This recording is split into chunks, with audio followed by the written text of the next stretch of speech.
গড়েছ দিয়ে বিশালতা, সাগর গড়েছ দিয়ে গহীনতা, গড়েছ সৃজনে পৃথিবীটা, সাজিয়েছ ফলে ফুলে তরুলতা। ও আমার মালিক,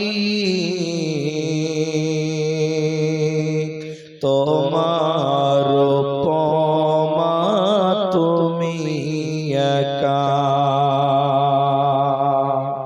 ও আমার মালিক,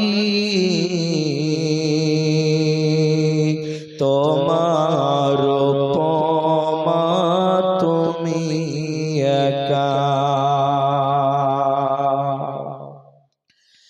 দিয়েছ নদীতে জোয়ার ভাটা, রাতের জোছনায় স্নিগ্ধতা, জ্বলে জোনাকি মিটি মিটি বলে আল্লাহু আল্লাহ। ও আমার মালিক, তোমার উপমা তুমি একা। ও আমার মালিক, তোমার উপমা তুমি একা। দিয়েছ শুভ্র মেঘ বৃষ্টি ফোঁটা, ফসলের জমিনে উর্বরতা, রহমের ছায়া দিয়ে রেখেছ ঢেকে তুমি আল্লাহু আল্লাহ। ও আমার মালিক, তোমার উপমা তুমি একা। ও আমার মালিক, তোমার উপমা তুমি একা।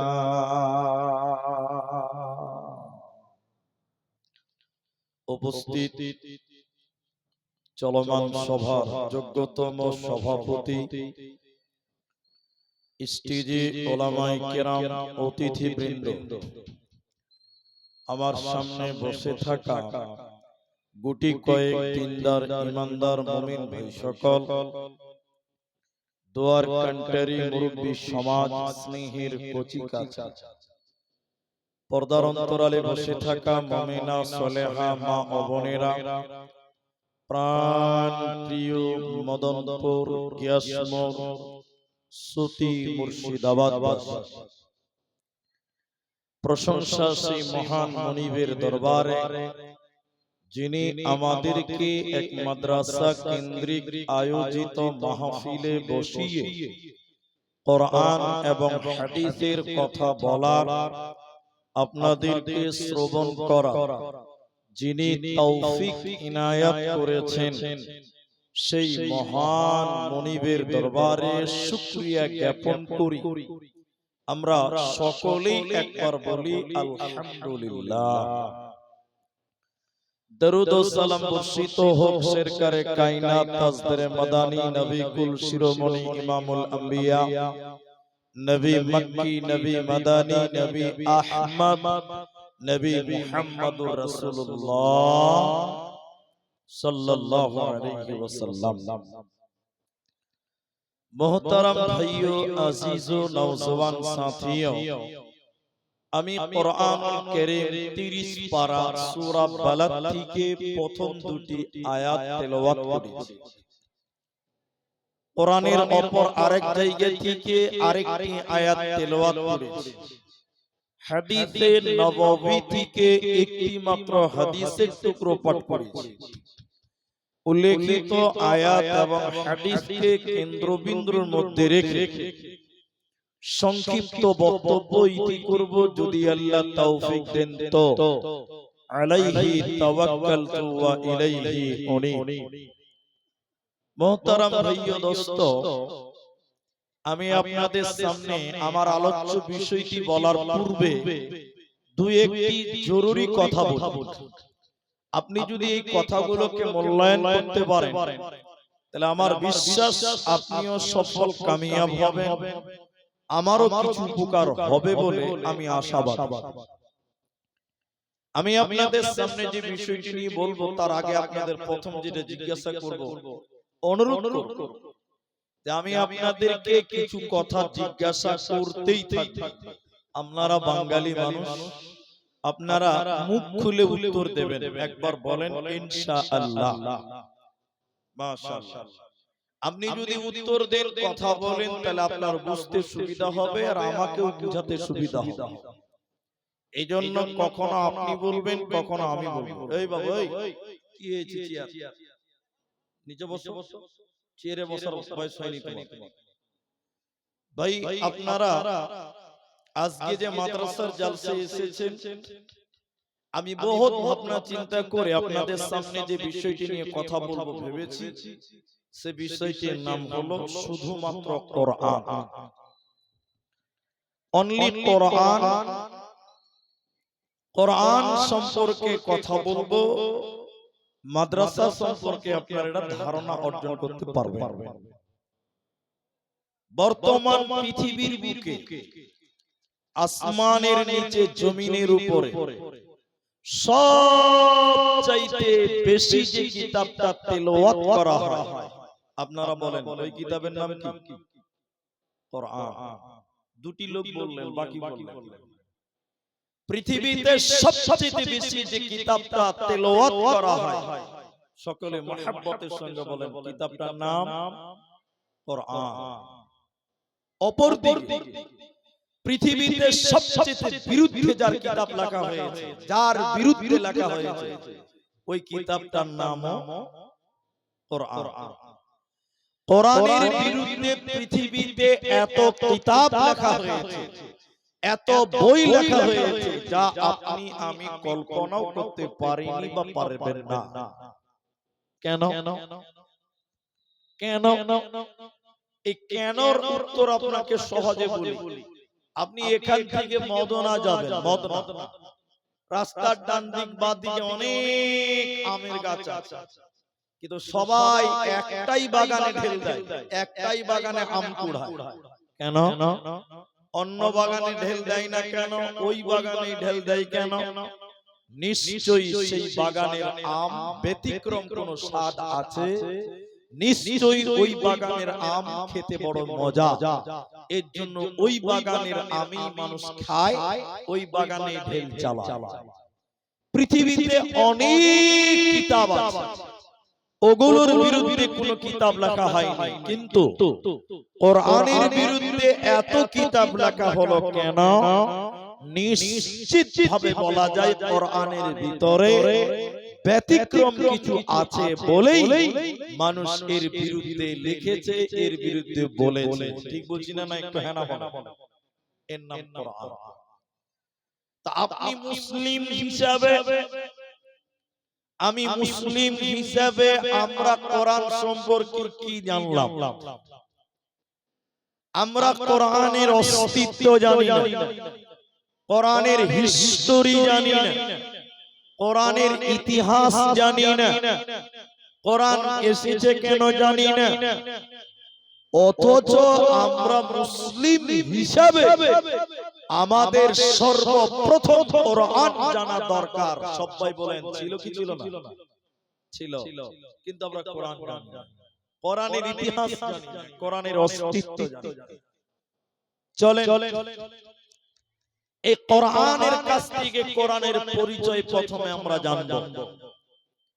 আপনি কোরআনকে জিজ্ঞাসা করবেন, কোরআন তুমি তোমার পরিচয় বলো, তোমার পরিচয় তুমি নিজেই বলো।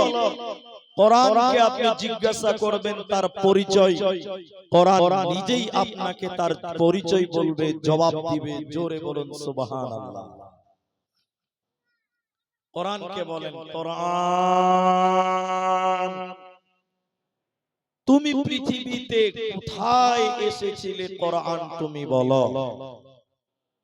হে কোরআন তুমি কোথায় এসেছিলে? তুমি বলো। কোরআন আপনার জবাব দিচ্ছে, কোরআন বলেন, বিসমিল্লাহির রহমানির রহিম। লা উকসিমু বিহাযাল বালাদ। কোরআন বলছেন আমি দুইটি শহর কেন্দ্রিক নাজিল হয়েছি বান্দা। ওই দুইটি শহর বহরমপুর মালদা নয়, বহরমপুর কৃষ্ণনগর নয়। ওই দুইটি শহর কোরআনে স্থান পেয়েছে। একটা মক্কা মুকাররমা, অপরটি মদিনা মুনাওয়ারা। কোরআনে যত সূরা আছে কোনটা মক্কাতে কোনটা মদিনাতে অবতীর্ণ করেছেন। কোরআনকে দ্বিতীয় নম্বর প্রশ্ন করেন, কোরআন তুমি কোন জায়গা থেকে মক্কা মদিনায় এসেছিলে বলো। তোমার কোন জায়গা থেকে পৃথিবীতে আগমন হয়েছিল বলো। কোরআন বলছে বাল হুয়া কুরআনুম মাজিদ ফি লাওহিন মাহফুজ। কোরআন বলছি আমি লাওহে মাহফুজ থেকে দীর্ঘ 23 বছর সময় আমার আগমন হয়েছে। কোরআন বলছে আমি লাওহে মাহফুজ থেকে মক্কা মদিনায় এসেছি। কোরআনকে 3 নাম্বার প্রশ্ন করেন, কোরআন হে কোরআন তুমি কখন এসেছিলে তুমি বলো। তুমি কোন দিনে তুমি এসেছিলে তুমি বলো। কোন মাসে তোমার আগমন হয়েছিল তুমি বলো। কোরআন বলছে শাহরু রমাদানাল্লাযী উনজিলা ফীহিল কোরআন। কোরআন বলছে আমি রমজান মাসে পৃথিবীতে আগমন হয়েছে। কোরআন বলছে আমি রোজার মাসে পৃথিবীতে এসেছি রে বান্দা, আমার রমজান মাসে পৃথিবীতে আগমন হয়েছে। এবার প্রশ্ন করেন, কোরআন রমজান মাসে কখন তুমি দিনের বেলায় না রাত্রি বেলায়, সকাল বেলায় না সন্ধ্যা বেলায়, কোন টাইমে তোমার পৃথিবীতে এসে আসা হয়েছে বলো। তোমার ফাইনাল টাইম কোনটা ছিল তুমি বলো। কোরআন বলছে ইন্না আনজালনাহু ফি লাইলাতুল কদর। আমি রমজানের শেষে লাইলাতুল কদরে, রমজানের শেষের 10-এর বেজরের রাত্রিতে লাইলাতুল কদরে আমার আগমন হয়েছে। শবে কদরের রাত্রিতে আমার আগমন হয়েছে। কোরআনকে 5ম নম্বর প্রশ্ন করবেন, কোরআন তুমি বলো তুমি কেন কেন কেন তুমি পৃথিবীতে এসেছো কেন, তোমার আগমন হলো কেন, তোমার উদ্দেশ্য কি, তোমার টার্গেট কি তুমি বলো। তোমার আগমনটা হয়েছে কেন তুমি বলো। কোরআন বলছে শুনে নাও, হুদাল লিন্নাস, আমি মানুষকে হিদায়াত দেওয়ার জন্য এসেছি বান্দা। হে মুর্শিদাবাদের মুসলমান, কোরআন বলছে আমি হিদায়াত দেওয়ার জন্য, আমি মানুষকে রাস্তা দেওয়ার জন্য, জান্নাতের রাস্তা দেখাবার জন্য, বাইয়িনাতিন মিনাল হুদা ওয়াল ফুরকান, আমি মানুষকে সুস্পষ্ট হিদায়াতের নূর দেওয়ার জন্য, জান্নাত দেওয়ার জন্য, আমি মানুষকে সফলতা দেওয়ার জন্য আমার আগমন হয়েছে। অতএব কোরআন এসেছে কেন? কেন? কোরআন পৃথিবীতে এসেছে হেদায়াতের জন্য।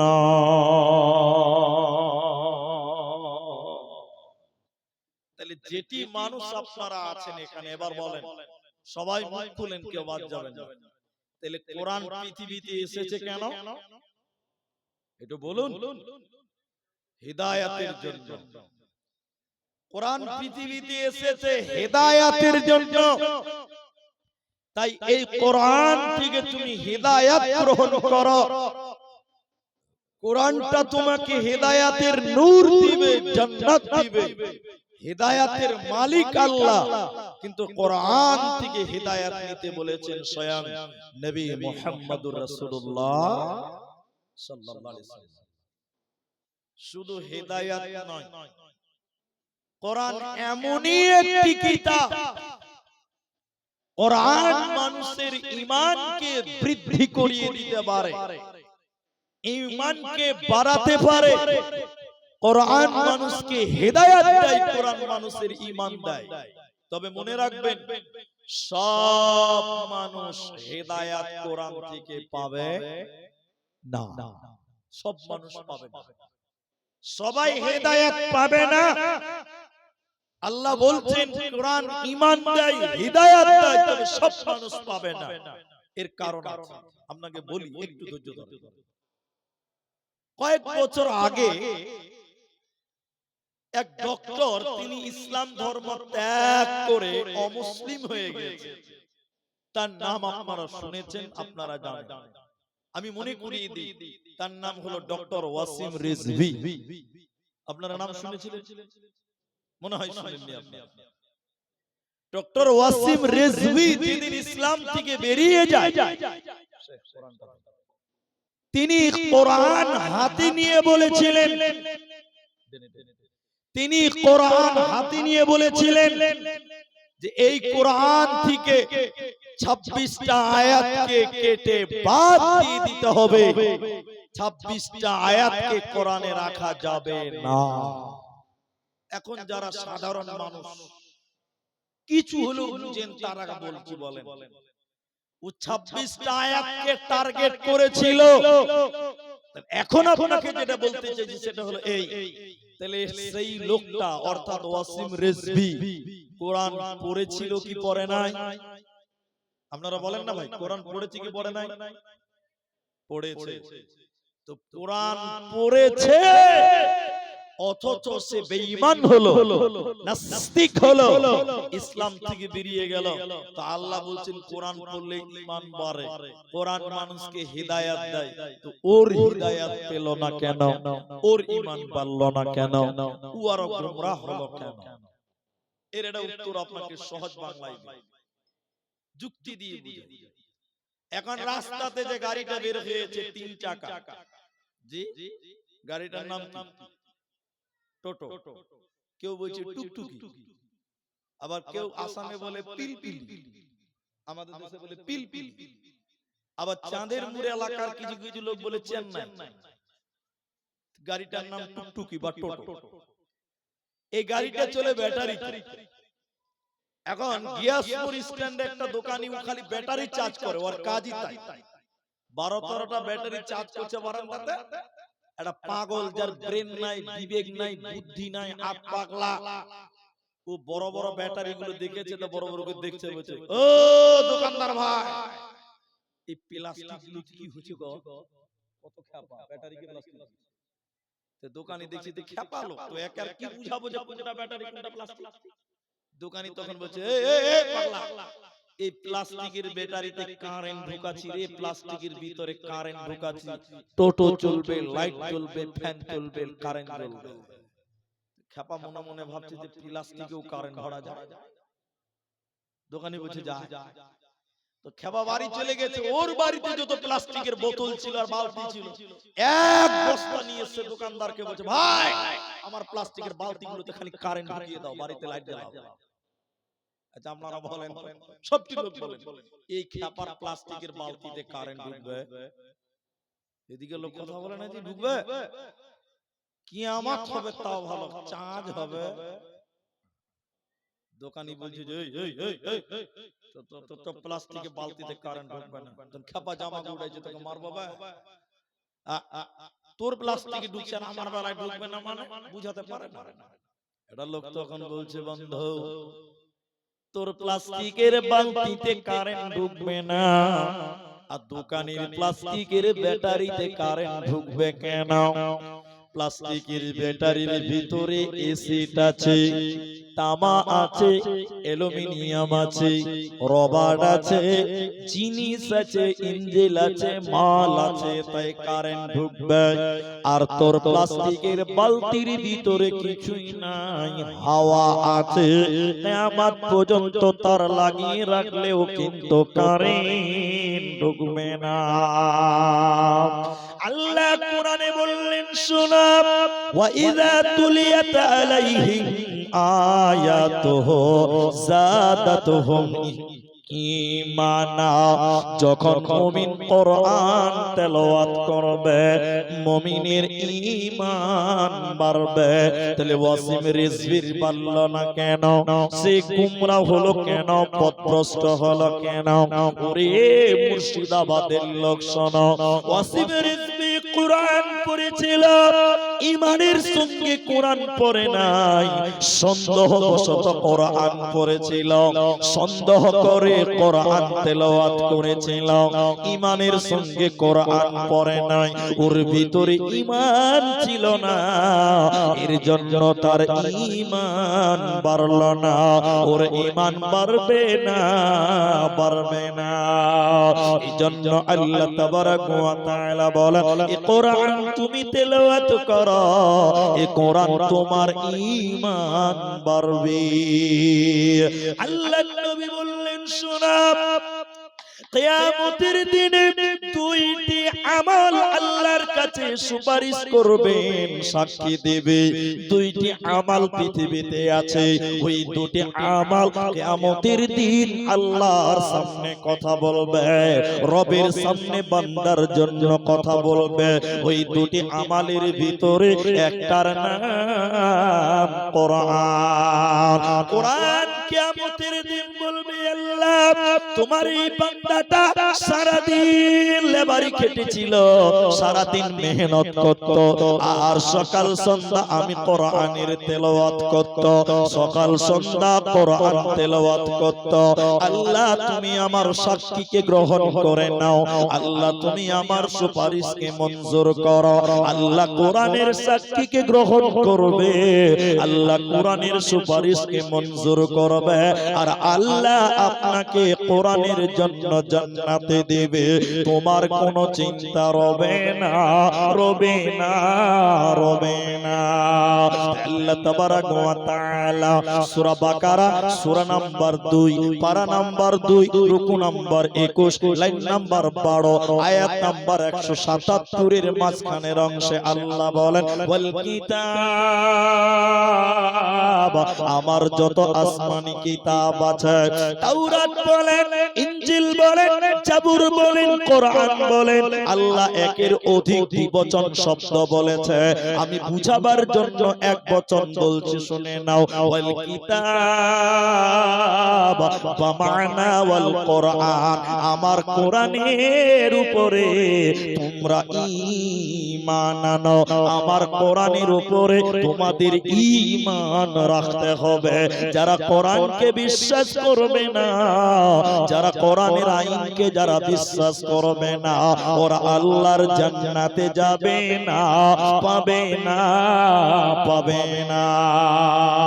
যদি কোরআন হাদিস না মানি জীবনে,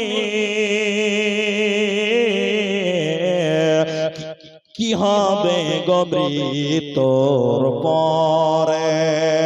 যদি কোরআন হাদিস না মানি জীবনে, কি হবে গবরি তোর পরে?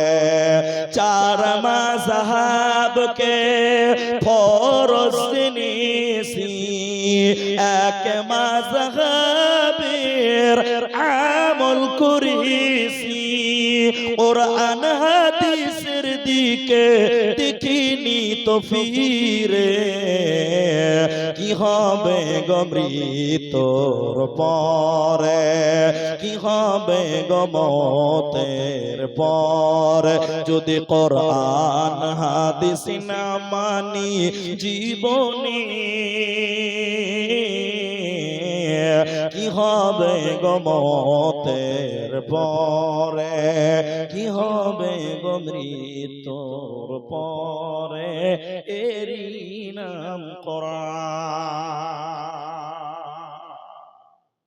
আমি বড় কোরআন থেকে দলিল দিলাম যে সূরা নাম্বার 2 পারা নাম্বার 2 রুকু নাম্বার 21 লাইন নাম্বার 12 আয়াত নাম্বার 177 মিডল পয়েন্টে শব্দটা আছে সূরা বাকারা। আল্লাহ কি বলছেন? এই কোরআনের উপরে তোমরা ঈমান আনো, এই কোরআনের উপরে তোমরা বিশ্বাস রাখো, ভরসা রাখো, ঈমান রাখো। কেন কেন কেন কেন? মক্কার মুশরিকেরা, মক্কার মুজরিমেরা, মক্কার কাফেরেরা তারা এই কোরআনকে বিশ্বাস করত না। আমার দিকে দেখবেন তাহলে বুঝতে পারবেন। মক্কার লোকেরা বলতো, অর্থাৎ কাফেরেরা বলতো, এই কোরআনটা নবীজি বানিয়েছে, এটা আল্লাহর কালাম নয়। বলুন নাউজুবিল্লাহ। ওরা বলতো এটা আল্লাহর নয়, এটা নবী বানিয়েছে, মুহাম্মদ সাল্লাল্লাহু আলাইহি ওয়াসাল্লাম বানিয়েছে, এটা আল্লাহর নয়। আরেকবার বলুন নাউজুবিল্লাহ। এর জন্য নবীজিকে তারা বলেছিল কবি, কবি, নবীকে কবি বলেছিল। আর এদিকে এদিকে কোরআনকে তারা বলেছিল এটা হলো কবিতার বই। কবিতা, কবিতা বুঝেন? কবিতা বুঝেন না? কোরআনকে বলেছিল কবিতার বই, আর নবীকে বলেছিল কবি। কেন কবি? আপনারা দেখেন, কবি রবীন্দ্রনাথের নাম শুনেছেন, নজরুলের নাম শুনেছেন, ধীরেন্দ্রনাথের নাম শুনেছেন, এদেরকে কবি বলা হয়। কবি, কবি। আর কবিতা কাকে বলে? এদিকে দেখবেন, আতা গাছে তোতা পাখি, ডালিম গাছে মৌ। ভালো জানেন? জি জি। তাহলে এটাকে বলে কবিতা, আর ওগুলো ওদেরকে বলে কবি। তো কাফিরেরা নবীকে কবি বলেছিলেন আর কোরআনকে কবিতা বলেছিলেন। কেন কেন কেন? এদিকে দেখেন, আমার সঙ্গে একটু ঠোঁট মেলাবেন, একবার বলেন ইনশাআল্লাহ। উত্তর দিবেন তো? দেখেন, সব ছোট সূরা পড়ছি আমি কোরআনে, ছোট সূরা একটা, ইন্না আ'তাইনাকাল কাউসার। এই যে আপনারা যারা বসেছেন বলেন কাল কাউসার, শেষের অক্ষরটা কি আছে? র র র, আলিফ বাতে র আছে না জি? কাউসার শেষের অক্ষরটার নাম কি? আপনারা বলেন ভাই। র। 2 নম্বর আয়াত পড়েন, ফাসাল্লি লিরাব্বিকা ওয়ানহার, শেষের অক্ষরটা কি আছে? র। মাশাআল্লাহ। 3 আয়াত পড়েন, ইন্না শানিয়াকা হুয়াল আবতার, শেষের অক্ষরটা কি আছে? র। কত সুন্দর মিল, একবার বলুন সুবহানাল্লাহ। কোরআনের মিল দেখলে মনে হবে কবিতা। আমি কোরআনের হাফেজ নই, তারপর আপনাকে বলি, ওয়াশ-শামসি ওয়া দুহাহা ওয়াল কমারি ইযা তালাহা ওয়ান নাহারি ইযা জাল্লাহা ওয়াল লাইলি ইযা ইয়াগশাহা ওয়াস সামাই ওয়া মা বানাহা ওয়াল আরদি ওয়া মা তাহাহা। সবশেষে হা হা হা, এত সুন্দর মিল। এর জন্য মক্কার কাফেররা বলেছিল এটা কবিতার বই, এখানে কবিতা লেখা আছে। আর কবিকে, লেখককে নবী মুহাম্মদুর রাসূলুল্লাহ সাল্লাল্লাহু আলাইহি ওয়াসাল্লাম। আল্লাহ ওদেরকে চ্যালেঞ্জ দিয়ে জবাব দিলেন, আল্লাহ ওদেরকে চ্যালেঞ্জ দিয়ে বললেন, সেই মুশরিক দলেরা, ওরে মুশরিকের দল, তোমরা যদি বলো এই কোরআনটা নবী বানিয়েছে, তাহলে আমি আল্লাহ বলছি শুনে নাও, নবীজি একজন মানুষ, তোমরাও তো মানুষ। যদি বলো নবীজি কোরআন বানিয়েছে, তাহলে তোমরা কেন বানাতে পারছো না? 114 100টা সূরা বানাতে হবে না, 30 পারা বানাতে হবে না, একটা সূরা তোমরা বানিয়ে দেখাও। ইন কুনতুম সাদিকিন, যদি তোমরা প্রকৃত সত্য হয়ে থাকো। পৃথিবীর কেউ কোরআন বানাতে পারে না, ভবিষ্যতেও কেউ পারবে না, এরই নাম কোরআন। আল্লাহ তাবারক ওয়া তাআলা বলেন, এই কোরআনের উপরে তোমাদের ঈমান রাখতে হবে, এরই নাম কোরআন।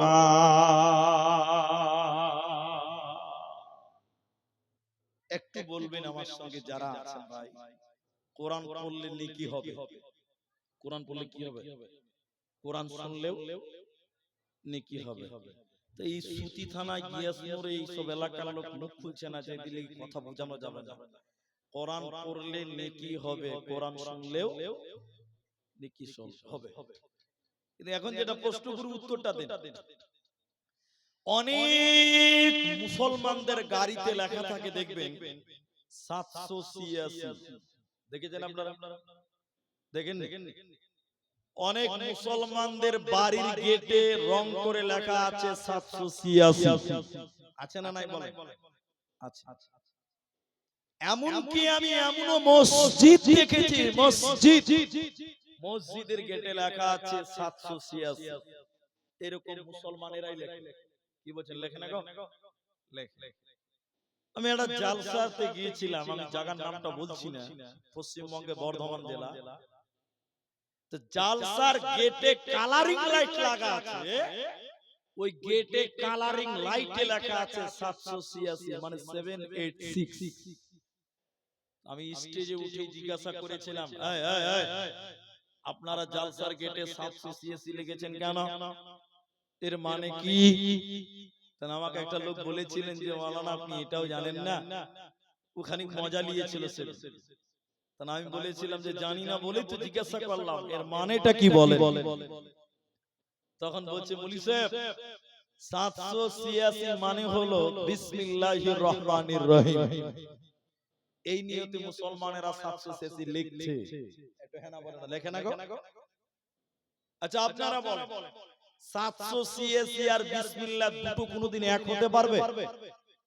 এতটি লোক মুখ খুলে না হবে না, কোনোদিন হবে না। এখন আরেকটা কথা শিক্ষা দেয় আপনাদেরকে, কোনোদিন মুলবির কাছে তাবিজ দিতে যেতে হবে না। তাবিজ কি করে লেখে ওটা শিখতে পারবে। আমি বলছি না কাল থেকে তাবিজ দেন, ওটা আমি বলছি না, কি তাবিজ কিভাবে লেখে ওটা আপনাকে শিখাই। বাগদাদি কায়দাতে আল্লাহর 99টা নামের আগের পৃষ্ঠাতে তলে আলিফ বা লেখা আছে ছোট ছোট করে, আর আলিফ বার প্রতিটা অক্ষরের নিচে একটা করে অঙ্ক লেখা আছে, অঙ্ক। খুব ভালো করে শুনেন তাহলে বুঝতে পারবেন। লেখা আছে আলিফ, আলিফের নিচে লেখা আছে 1, লেখা আছে বা, বায়ের উপরে লেখা আছে 5, লেখা আছে তা, তায়ের নিচে লেখা আছে 13, এরকম অঙ্ক লেখা আছে। কি লেখা আছে বললাম? অঙ্ক। এবার বিসমিল্লাহ 786 এক কি করে হলো? এবার লিখছে বিসমিল্লাহ, বিসমিল্লাহতে প্রথম অক্ষরের নাম কি হবে? বা। আরবিতে কি হবে? বা। বা সিন মিম। এখন বা, বায়ের নিচে কত আছে? বলে বায়ের নিচে লেখা আছে 3, লিখলো 3। তারপরে সিন, সিনের উপরে কত আছে? 5, লিখলো 5। তারপরে মিম, মিমের উপরে কত আছে? 8, লিখলো 8। এরকম বিসমিল্লাহর যতটি অক্ষর, সবটি অক্ষরের অঙ্কগুলো এক জায়গায় করে যোগ করে দেখতে পাওয়া গেল যে 700। বলছে এটাই বিসমিল্লাহ। বলছে এটাই বুঝার জন্য বলছি, বলছে এটাই বিসমিল্লাহ। আচ্ছা বলেন বিসমিল্লাহ যদি 786 দুটো যদি এক হয় ওই হিসাবে, তাহলে ওই হিসাবে হরে কৃষ্ণ হরে রাম আর 786 দুটোই এক হয়। তাও মেনে নিলাম, তর্কের খাতিরে মেনে নেন, 1 মিনিটের লিগা মেনে নেন, আধ মিনিটের লিগা, তাই হলো যে 786 বিসমিল্লাহ। এখন একটা লোক বলেন, একটা লোক গরু জবাই করে দোয়া কেউ জানে? কেউ জানেন না? বিসমিল্লাহ আল্লাহু আকবার। গরু জবাই করে দোয়া কি? বিসমিল্লাহ আল্লাহ আল্লাহ। এখন যদি কোনো কসাই বলে না বিসমিল্লাহ বলবো না, 786 আল্লাহু আকবার, কে কে খাবেন? হাত নামান। বলছে খালু বিসমিল্লাহ বাদ দিয়ে 700 বরকত। তখন বলছে তো বরকতের কথায় আগুন পায়। বিসমিল্লাহ বাদ দিয়ে যদি কেউ 700 আল্লাহু আকবার বলে পশু হালাল করে, ওটা হালাল না হারাম? হারাম। তাহলে 700 আর বিসমিল্লাহ দুটো কোনদিন এক হতে পারে না। আমি তর্কের খাতিরে মেনেছি যে হ্যাঁ তাই হলো, 786 বিসমিল্লাহ মেনে নিলাম, ঠিক আছে মানেন। আচ্ছা 786 যদি বিসমিল্লাহ হয় তাহলে আউযুবিল্লাহর একটা অঙ্ক হবে। আরে হ্যাঁ না বলে না, হবে না? তাহলে সূরা ফাতিহারও একটা অঙ্ক হবে। হবে কি হবে না? এখন কেউ নামাজ শুরু করেছে, আমার দিকে দেখে 420 786 1,72 302 নামাজ হবে? কোনদিন নামাজ হবে না। তাহলে 786 কোনদিন বিসমিল্লাহ নয়। শুনিলেন কোরআনে সূরা তওবাতে বিসমিল্লাহ নাই, কিন্তু কোরআনে অন্য আরেকটি সূরাতে ডবল বিসমিল্লাহ আছে। অতএব বিসমিল্লাহ হলো কোরআন, বিসমিল্লাহ পড়লে নেকি হবে। আমার নবীজি বললেন শোনো, কোরআনের প্রতিটা অক্ষরে অক্ষরে 10 করে নেকি পাওয়া যায়। নবী এইভাবে বললেন আলিফ লাম মিম, এই তিনটা অক্ষর যে পড়বে সঙ্গে সঙ্গে 30টা নেকি আল্লাহ তার আমলনামায় দেবে। অতএব বিসমিল্লাহ পড়লে নেকি হবে, কোরআন তেলাওয়াত হবে। আর 786 বললে গুনাহ হবে, পাপ হবে, কোরআনকে অপমান করা হবে। অতএব তোমরা কোরআন তেলাওয়াত করো, কোরআনের জিকির করো, কোরআন তেলাওয়াত করো।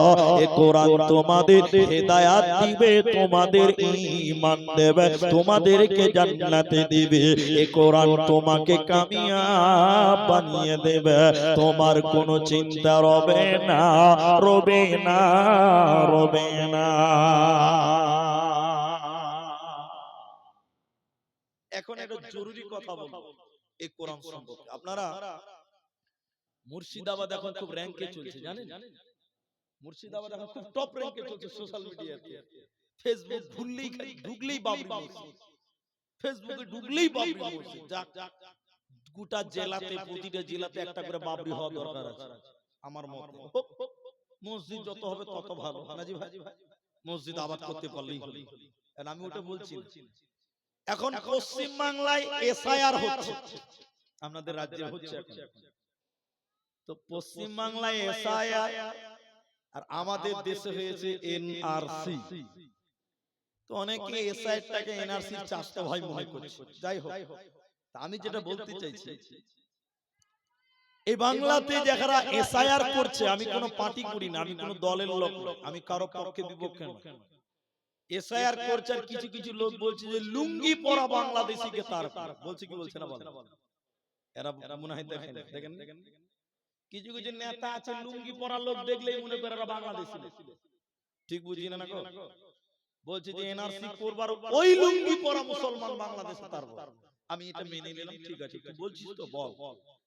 আসামে যখন এনআরসি হলো 2011 সালে বা 9 সালে শুরু 10 বছর লেগেছে।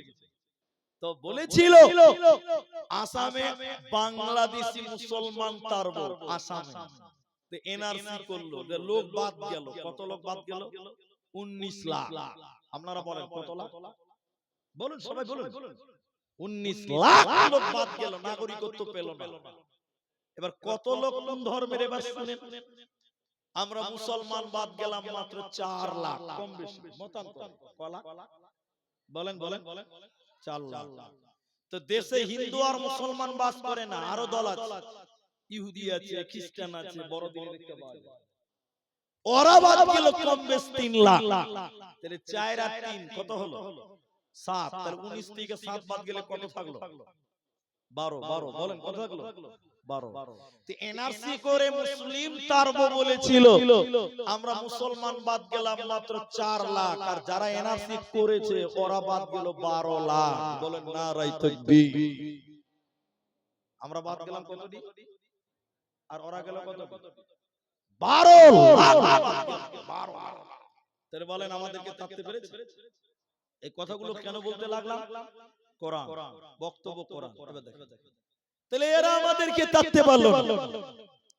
আর পশ্চিম বাংলায় আমাদের হিন্দু ভাইদেরকে ভুল বোঝানো হচ্ছে যে আমরা সিএ মানে কে, ওই সিএ দিয়ে তোমাদের নাগরিকত্ব দিব। যারা বলছে নাগরিকত্ব দিব ওদেরকে বলেন আসামে আমাদের 12 লাখ লোক বাদ গেছে, ওদেরকে আগে নাগরিকত্ব দে। যা, ঠিক বুঝি না জোরে বল, আগে ওদেরকে নাগরিকত্ব দে, তারপর আমাদেরকে দিবি। যা, পারবে না। তো এখানে আমি যেটা বলছি, এরা তো মামুলি নরমাল ব্যাপার। ইংরেজেরা বলেছিল উলামা কো তারো, মুসলমানও কো তারো। 56,000 উলামায়ে কিরাম এদেশের জন্য জান দিয়েছিলেন, এদেশের জন্য রক্ত দিয়েছিলেন। তো ইংরেজেরা বলেছিল উলামা কো তারো, মুসলমানও কো তারো। যতটি মুসলমান আছেন আমার দিকে একমত হন, বলেন ইংরেজেরা মুসলিমদেরকে এই দেশ থেকে তাড়তে পেরেছে না ওরাই দেশ ছেড়ে পালিয়েছে? ওরাই দেশ থেকে পালিয়েছে, আমাদেরকে তাড়তে পারেনি। আজকে যারা এনআরসি আর সিএ করতে চাইছে আর এসআইআর করতে চাইছে, আমাদেরকে তাড়ার জন্য আমরা যাব না। ওদেরই কাগজ নাই, ওরাই বাদ যাবে বেশি। বলেন ইনশাআল্লাহ। ইংরেজরা অনেক চেষ্টা করেছিল চেপে রাখা ইতিহাস বের করেন, বেরিয়ে দিন, পারল না। তাই ইংরেজরা বলছে মুসলিমদের সঙ্গে পারি না কেন? অনেক চেষ্টা, অনেক মেহনত, পারি না। আমি বুঝার জন্য এবার বানিয়ে খানিকটা বলবো, এই মাদ্রাসার নাম ধরে বলবো। তাই তখন ওদের পণ্ডিতরা বলেছিল, বুজুর্গরা বলেছিল, যতদিন মুসলমানদের কাছে কোরআন থাকবে, যতদিন মুসলিম জাতির কাছে কোরআন থাকবে, অতদিন মুসলমানদেরকে এই দেশে বেকানো যাবে না। তখন বলেছিল কোরআন কিনো, পুড়িয়ে দাও, জ্বালিয়ে দাও, ছারখার করে দাও। মুসলমানদের কাছে কোরআন না থাকলে মুসলমান এমনিতেই গোমরা হবে, এমনিতেই পথভ্রষ্ট হবে, পাপী হবে, আর আল্লাহ তাদেরকে আযাব দিবেন, গজব দিবেন। কিন্তু বলেন মুসলমানদের কোরআনকে মিটানো যাবে? সবটি লোক বলেন যাবে। ইংরেজদের এক দালাল বেঈমান বানিয়ে বলছে এটুকু বানিয়ে আপনাদের এই মদনপুর মাদ্রাসায় চলে এসেছে। কথা বলা করে বুঝেন, এই মদনপুর মাদ্রাসায় হেড মাওলানার কাছে ইংরেজদের এক দালাল এসে বলছে, বলিছে আপনাদের মাদ্রাসায় কোরআন আছে? আচ্ছা বলেন এদিকে দেখি। আমি যদি এই মাদ্রাসায় এসে বলি হুজুর আপনাদের মাদ্রাসায় কোরআন আছে, হেড মুফতি বলবে যে আপনার মাথায় কি গোবর ঢোকা আছে নাকি? মাদ্রাসায় কোরআন থাকবে না তো কি থাকবে জি? কথা ঠিক কিনা জোরে বলেন। কত মূর্খ ছিল, মাথা মোটা ছিল, বলছে আপনাদের মাদ্রাসায় কোরআন আছে। তো হেড মুফতি বলছে কি প্রশ্ন রে বাবা, আছে? তো কতটি আছে? বলে তুমি কতটি লিবা? বলে যতটি আছে সব লিব। তখন হেড মাওলানা বলছে থামেন, কোরআন লিবে? তখনই হেড মাওলানা বুঝতে পেরেছে যে ডাল মে কুছ কালা হে, ডাল মে কুছ কালা। হেড মাওলানা বলছে কোরআন নেবেন তো বসেন, নাস্তা করে নেন। এই মাদ্রাসার তিনটে ছেলেকে ডেকেছে, আমি এগুলো এখন যদি বলছি বানিয়ে বলছি। এই মাদ্রাসার নাম আব্দুর রহমান, আব্দুর রহিম করে আব্দুল সত্তার। জি মাওলানা সাহেব, তোমরা তো গোটা গোটা কোরআন মুখস্থ করেছো। হাফিজরা কোরআন মুখস্থ করে না বলে? আরে বাবা আব্দুর রহমান, তোমরা একাই এই লোকটাকে কোরআন শুনিয়ে দিতে পারবে, কিন্তু ক্লান্ত হয়ে যাবে। আরে আব্দুর রহমান, তুমি 1 থেকে 10 পারা শুনিয়ে দাও। আব্দুর রহিম, তুমি 11 থেকে 20 পারা শুনিয়ে দাও। আরে আব্দুল সত্তার 21 থেকে 30 পারা শুনিয়ে দাও। এই তিনটা ছেলে যখন বিসমিল্লাহ থেকে মিনাল জিন্নাতি ওয়ান নাস বলেছে, ওই লোকটা বসা মানুষ দাঁড়িয়ে কালেমা পড়লো, ঈমান আনলো, আর আল্লাহর কসম করে বলতে লাগলো, আমাদের আলোচনা হয়েছিল কোরআন কিনো, পুড়িয়ে দাও, জ্বালিয়ে দাও, কিন্তু আমি কসম করে বলছি মুসলমানদের থেকে কোরআনকে আলাদা করা সম্ভব হবে না। তার কারণ হলো এই কোরআনকে মুসলমানেরা তাদের আত্মাতে জায়গা দিয়েছে।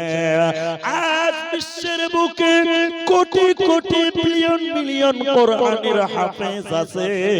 অতএব কোরআনকে পুড়িয়ে দিলে মুহূর্তে নতুন কোরআন ছেপে যাবে, কোরআনকে মিটানো যাবে না, যাবে না, যাবে না।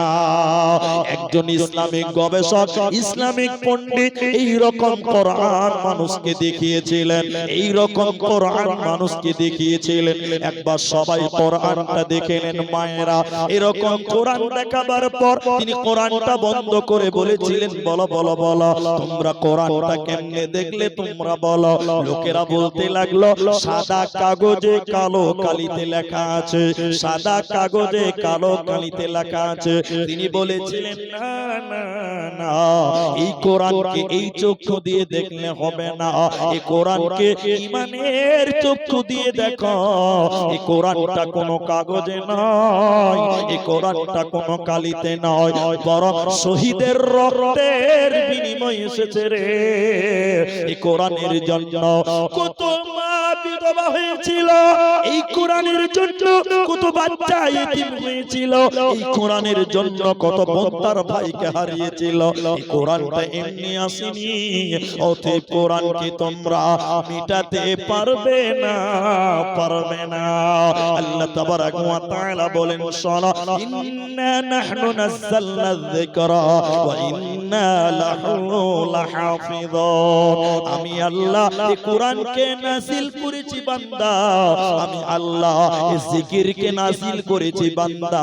এই কোরআনের হেফাজতের দায়িত্ব স্বয়ং আমি আল্লাহ গ্রহণ করেছি রে। এই কোরআনকে মিটানো যাবে না, পারবে না। এরই নাম কোরআন, এর নাম কোরআন। এখন আপনাদের বলি, ভাই কে কে কোরআন পড়তে পারেন একটু হাত তুলেন দেখি।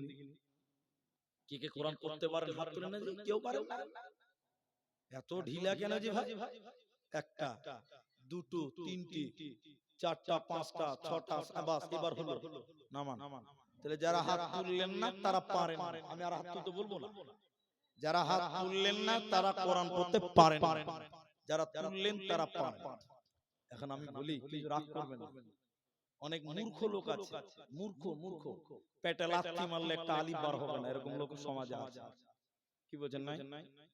ওই লোকেরা দেখবেন আবার মৌলভী সাহেব দেখতে পারে। আমার কথা একটু তেতা লাগতে পারে, কিচ্ছু জানে না, ইসলামের কিচ্ছু বুঝেও না, ও আবার মৌলভীদেরকে দেখতে পারে না, তালবে ইলম দেখলে আবার মাথা খারাপ। এরকম লোক আছে না নাই? আচ্ছা, তা আপনি কোরআন পড়তে পারেন না, আপনার জন্য একটা সুসংবাদ আছে। বলে কোরআন পড়তে পারে না তাও সুসংবাদ? বলে হ্যাঁ, কোরআন পড়তে পারে না তাও সুসংবাদ আছে, তবে যারা পড়তে পারেন তাদেরও সংবাদ আছে। আমার দিকে দেখেন, আপনি কোরআন পড়তে পারেন না, কোরআন আলাদের বিরুদ্ধে আপনি বলবেন। আপনি কোরআন পড়তে পারেন না, যারা পারে তাদেরকে দোষারোপ করবেন না, হেও করবেন না, তুচ্ছ তাচ্ছিল্য করবেন না। বলে কেন? এটা উপন্যাস। উপন্যাস, উপন্যাস মানে বুঝেন? উপন্যাস মানে পৃথিবীতে ঘটে নাই, হয়তো বা ঘটতেও পারে, কিন্তু কনফার্ম বলা যায় না। এক দার্শনিক গেছেন নদীতে ঘুরতে। নদী, আপনাদের এখানে নদী আছে, কোন দিকে আছে? নদী আছে না? নদী আছে, এই আপনাদের গঙ্গা নদী, ফারাক্কার নদী। এক দার্শনিক গেছেন নদীতে ঘুরতে, নৌকাতে। নৌকাতে তো দার্শনিকের মুখ বন্ধ থাকবে জি, ওতে back Mac Mac Mac Mac Mac করে বকতেই থাকবে। তো নৌকাতে উঠেছে, তো সময় পার হয় না, কি করে সময় পার করবে? মুখ তো বন্ধ রাখতে পারে না। দার্শনিক তখন বলছে, তাহলে মাঝি আছে, তো মাঝির সঙ্গে এখানে দোস্তি লাগাই, তাহলে সময় পার হয়ে যাবে। দার্শনিক এবার বলছে, মাঝি ভাই। মাঝি বলছে, জি ভাই। বলছে, ভাই ওই চাঁদ ছোট বড় কেন হয়, দৌড়াদৌড়ি কেন করে? আচ্ছা আপনারা বলেন, যে নৌকা চালায় মাঝি মূর্খ, ওই সূর্য চন্দ্র নড়াচড়া করে কেন, এর উত্তর দিতে পারবে? জোরে বলেন, দিতে পারবে? মাঝি তখন বলছে, ভাই আমাকে জিজ্ঞাসা করিও না, আমি লেখাপড়া মসজিদ মাদ্রাসা স্কুল করে ছোট হয়ে গরিবের বাচ্চা বলে দিলা। দার্শনিক বলছে, আহ আহ আহ আহ আহ আহ আহ আহ আহ, এ মাঝি রে, তোর জীবনটা চারা নাই মিছে। একটু বলে লি, মানুষের জীবন কয় আনা? 16 আনা। মানুষের জীবন কয় আনা? তো 4 আনা বাদ গেল, থাকলো কত? 12 আনা। ফের খানিকক্ষণ পর মাঝি বলছে, গার্সনিক বলছে, মাঝি ভূগোল বুঝো, ভূগোল ভূগোল ভূগোল। মাঝি বলছে, না ভাই আমি লেখাপড়া করিনি, কি দরকার খানুনটা আমাকে অপমান করছে কেন যে ভাই? তখন দার্শনিক বলছে, আহ আহ আহ আহ আহ আহ আহ, তোর জীবনটা আটা নাই নিচে। তাহলে আর কত আছে বলুন না? আর আটা না আছে, বলছে 4 আনা। আবার খানিকক্ষণ পর বলছে, মাঝি ইতিহাস বুঝো, ইতিহাস? মাঝি বলছে, হ্যাঁ এবার বুঝতে পেরেছি, ইতিহাস বুঝালি। তখন বলছে, কি বুঝলি ইতিহাস? বলছে, আমি বিয়ে করেছি আমার শ্বশুর বাড়ি নদীর ধারে, তা আমার শাশুড়ি মা আমাকে রাজহাঁস খিলিয়েছিল, ওটাই কি ইতিহাস? তা আপনারা যেমন হাসলেন, দার্শনিকরা আহ আহ আহ আহ আহ হাসতে হাসতে বলছে, রে মাঝি রে, তোর জীবনটা 12 আনাই নিচে। তাহলে আর কত থাকলো? 4 আনা। নৌকা একদম ফারাক্কা নদীর মাঝখানে চলে গেছে। এমন সময় কালো মেঘ আর ঝড় পিচ চমকাচ্ছে, কড়াক কড়াক কড়াক কড়াক, আর নদীর পানি ঠাই ঠাই করছে, নৌকা একদম দুলছে, ডুববে ডুববে ডুববে ডুববে অবস্থা। এবার বলে দার্শনিক আর হাসতে পারবে? ওর যত হাসি ছিল সব বন্ধ হয়ে গেছে। নৌকা নদীর পানি যা দুলছে, দার্শনিকের ভিতরে ভয়ে কাঁপুনি শুরু হয়ে গেছে। দার্শনিক এবার কাঁপতে কাঁপতে কাঁপতে কাঁপতে মাঝির কানের ঘুরে যে বলছে, মাঝি ভাই নৌকা ডুববে নাকি জি ভাই? এতক্ষণ খুব হাসছিল, এবার আস্তে করে বলছে, নৌকা ডুববে নাকি জি ভাই? মাঝি এবার জামা গুটাইছে, ভূগোল জানো, ইতিহাস জানো, আর্টস জানো, কমার্স জানো, বিজ্ঞান জানো, ইংরেজি জানো, বাংলা জানো, সাঁতার জানো বাবু। যেই বলে দিয়েছে সাঁতার জানো, তখন এরঙ্গের দার্শনিক মাথা হিলাইছে, মূর্খ মাঝি বলে বাবু এখন কেনে কাবু। টুক করে নৌকা টুক করে যেই নৌকা ডুবে গেছে, মাঝি তো কোন রকম ঝড়ের গতিতে বাবলার ডাল ধরে দাঁড়িয়ে গেছে। দেখি প্যাসেঞ্জারের খবর নেই, টাকা তো দিলেই না। দেখছে প্যাসেঞ্জার বিনা ভিসা পাসপোর্টে মাল বাংলাদেশ ঢুকছে। দুনিয়াতে ইংরেজি জানেন, দরকার আছে, প্রয়োজন আছে, বাংলা জানেন, অঙ্ক জানেন, সায়েন্স জানেন, আর্টস জানেন, কমার্স জানেন, হিস্টোরি জানেন, ইতিহাস জানেন, বিজ্ঞান জানেন, সব দরকার আছে। কিন্তু মুলবি তালবিলিম কোরআন আলাদেরকে অবজ্ঞা করবেন না। বলে কেন কেন কেন কেন? যেদিন কিয়ামতের ঝড় উঠবে, ফেরেশতা বলবে কোরআন জানো বাবু। মাঝি কি বলছে, আমি 3 সাবজেক্টে ফেল, আমার 12 আনা শেষ, তাও তো 4 আনা বেঁচে আছে। আর দার্শনিক, তুমি 1 সাবজেক্টে ফেল করে তোমার 12 আনাই মিছে, আজকে তোমার কোনো কাজে লাগবে না। আল্লাহ কোরআনে তাই বলেন, আকিমিস সালাতা লিদুলুকিশ শামসি ইলা ওয়াসাতিল লাইল। হে মুসলমান, 5 ওয়াক্তের নামাজ কায়েম করো আর সকাল সন্ধ্যা তেলাওয়াত করো কোরআন। 5 ওয়াক্তের নামাজ কায়েম করো আর সকাল সন্ধ্যা তেলাওয়াত করো কোরআন। কানাত মাশহুদা, এই কোরআন তোমার জন্য সাক্ষী দেবে, কোরআন তোমার জন্য সুপারিশ করবে। বন্ধুরা, তোমার কোনো চিন্তা রবে না, রবে না। এবার যারা কোরআন পড়তে পারেন না, তাদের এবার উপহার, তাদের জন্য সুসংবাদ। যারা কোরআন পড়তে পারেন না, চেষ্টা করেছেন তারপরও পাচ্ছেন না, চেষ্টা করতেই থাকবেন তারপরও পাচ্ছেন না, নবীজি বললেন নেকি নিবে। ও মুসলমান, তোমরা নেকি নিবে, শুনে নাও। কেউ যদি 3 বার সূরা ইখলাস তেলাওয়াত করে, কোন সূরা? ইখলাস। কুল হুয়াল্লাহু আহাদ আল্লাহুস সামাদ লাম ইয়ালিদ ওয়া লাম ইউলাদ ওয়া লাম ইয়াকুল লাহু কুফুয়ান আহাদ। আল্লাহ নবী বলেন তুমি কোরআন জানো না, চেষ্টা করছো নেকি ডবল হবে।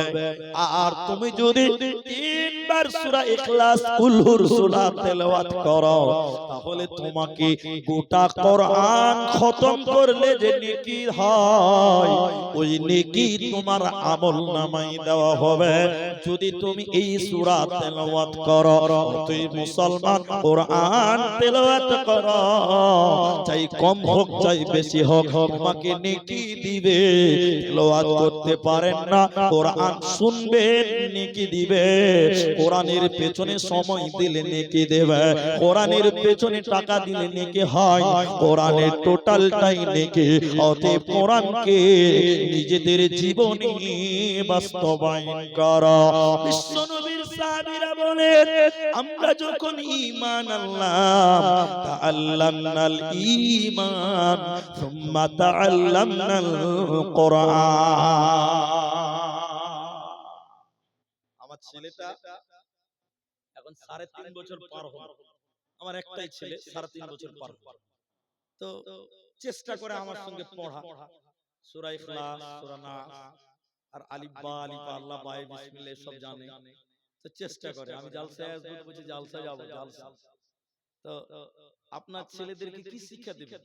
সাহাবী বলছেন তাআল্লামনাল ঈমান, আমরা যখন ঈমানের শিক্ষা পেয়েছিলাম, ঈমান পেলাম, সুম্মা তাআল্লামনাল কোরআন, এরপরে আমাদেরকে নবীজি কোরআন শিক্ষা দিয়েছেন, আমাদেরকে দিয়েছেন কোরআন।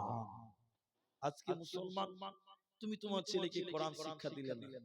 মুলবি হওয়া ফরজ নয়, কিন্তু কোরআন শিক্ষা করাটা ফরজ। মুলবি ফরজ নয়, কোরআনের জ্ঞান অর্জন করাটা ফরজ। আপনাকে জ্ঞান অর্জন করতে হবে। এবার কোরআন ওয়ালাদের মূল্য কত? হে আমার মা, হে আমার বোনেরা, শুধুমাত্র মেয়েরা রমজান মাসে কোরআন তেলাওয়াত করে, বাকি 11 মাস কোরআনের সঙ্গে পরিচয় নাই। বাড়িতে সিলাপের উপরে কোরআন রাখা আছে, ধুলো পড়ে আছে, রমজান মাসে কোরআন খতমের জন্য তাড়াহুড়া করে। আল্লাহর নবী বলেন, কোরআন যত পড়বে তোমার জ্ঞান তত বাড়বে, কোরআন যত পড়বে তোমার নেকি তত লিখতে থাকবে, তোমার ঈমান বাড়বে। এবার বিশ্ব নবীর হাদিস কি বললেন নবীজি? মানিত্তাবাল হুদা বিগাইরিল কোরআন। এটা কথা আছে হাদিসে, তিরমিজি বলছেন মানিত্তাবাল হুদা বিগাইরিল কোরআন। আল্লাহ নবী বলেন, কেউ যদি এই কোরআন বাদ দিয়ে অন্য কোথাও হেদায়েতের জন্য যায়, আপনি কোরআনের কাছ থেকে হেদায়েত নিলেন না, কোন দরগাতে, কোন মাজারে, কোন পীরের কাছে, কোন খানকাতে, কোন গোষ্ঠীতে, কোন দলে আপনি হেদায়েতের জন্য গেলেন, নবী কি বললেন? মানিত্তাবাল হুদা বিগাইরিল কোরআন। কেউ যদি কোরআন বাদ দিয়ে অন্য কোথাও হেদায়েতের জন্য যায়, নবী বলছেন আদাল্লাহুল্লাহ বাবে ইফআল দাল্লা ইউদিল্লু, আল্লাহ নিজে তাকে গোমরাহ করবেন, আল্লাহ নিজে তাকে পথভ্রষ্ট করবেন। তাহলে কোরআন বাদ দিয়ে অন্য কোথাও হেদায়েতের আশা করা যাবে না। অন্য কোথাও হেদায়েত চাইতে গেলে আল্লাহ বলছেন আমি তোমাকে নিজে জাহান্নামী বানাবো।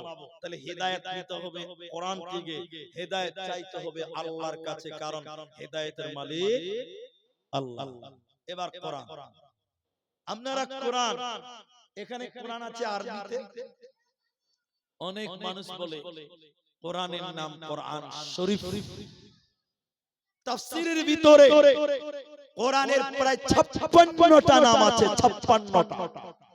কখনো আল্লাহ বলেছেন কোরআনুল মাজিদ, কখনো বলেছেন কোরআনুল কারীম, কোরআনুল হাকীম, বুরহান, তানজিল, জিকির, নাবা, বায়িনা, এরকম করে করে প্রায় 56টা নাম কোরআনের আছে। কিন্তু কোন তাফসীরে, কোন হাদিসে কোরআনের নাম কোরআন শরীফ বলা হয়নি। এজন্য মুসলমান কোরআন শরীফ বলবেন না, কোরআন মাজিদ বলেন, অন্য অন্য নাম বলেন যেগুলো আল্লাহ দিয়েছেন। এবার দেখেন শেষ পয়েন্টে হলো কোরআন ওয়ালাদের মূল্য কত। আমি এলাকাতে ইমামতি করেছি, আমাকে অনেকে চেনেন অনেকে চেনেন না। 7-8 বছর আগে এই এলাকাতে আমি ইমামতি করে গেছি, অনেকে আমাকে চিনতে পারছেন অনেকে চিনতে পারেন।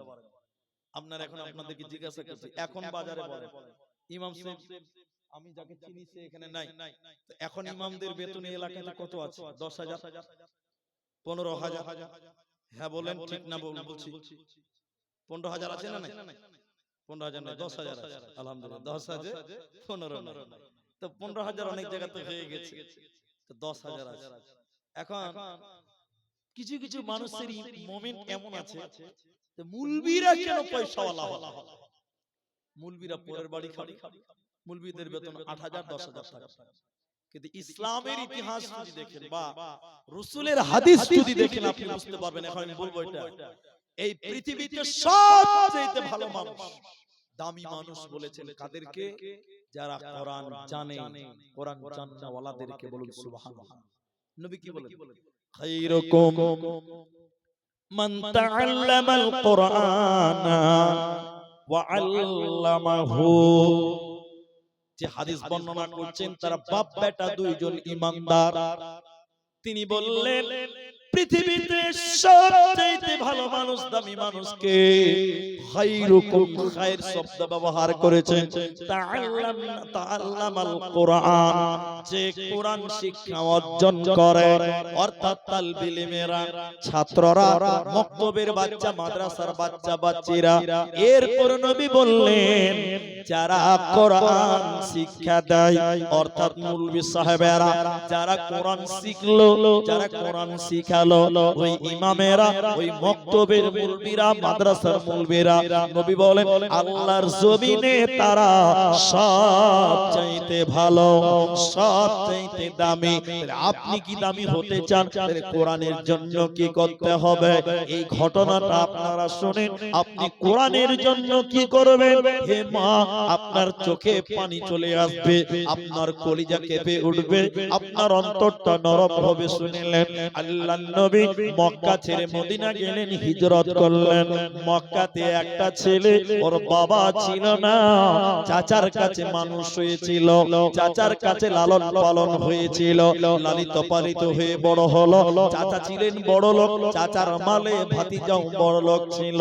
কিন্তু ভাতিজা মনে মনে ইসলামকে পছন্দ করেন, ভালোবাসে।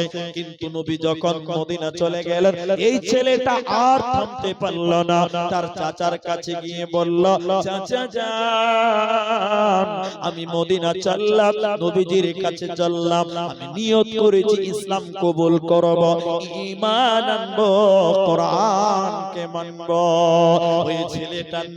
ওই ছেলেটার নাম ছিল আব্দুল উজ্জা, ওই ছেলেটার নাম ছিলেন আব্দুল উজ্জা। এবার ভাতিজা চাচা বলল, ও ভাতিজা, তুমি যদি এটাই নিয়ত করে নাও, তোমার সিদ্ধান্ত যদি এটাই হয়, তুমি ইসলাম কবুল করবে, মদিনা চলে যাবে। অতএব ভাতিজা শুনে নাও, আব্দুল উজ্জা শুনে নাও, আমি তোমার চাচা, তোমাকে যা কিছু দিয়েছি, আমি তোমার হাতের ঘড়ি বলো, তোমার মাথার টুপি বলো, তোমার হাতের ঘড়ি বলো, হাতের আংটি বলো, তোমার যা টাকা পয়সা সব আমি দিয়েছি।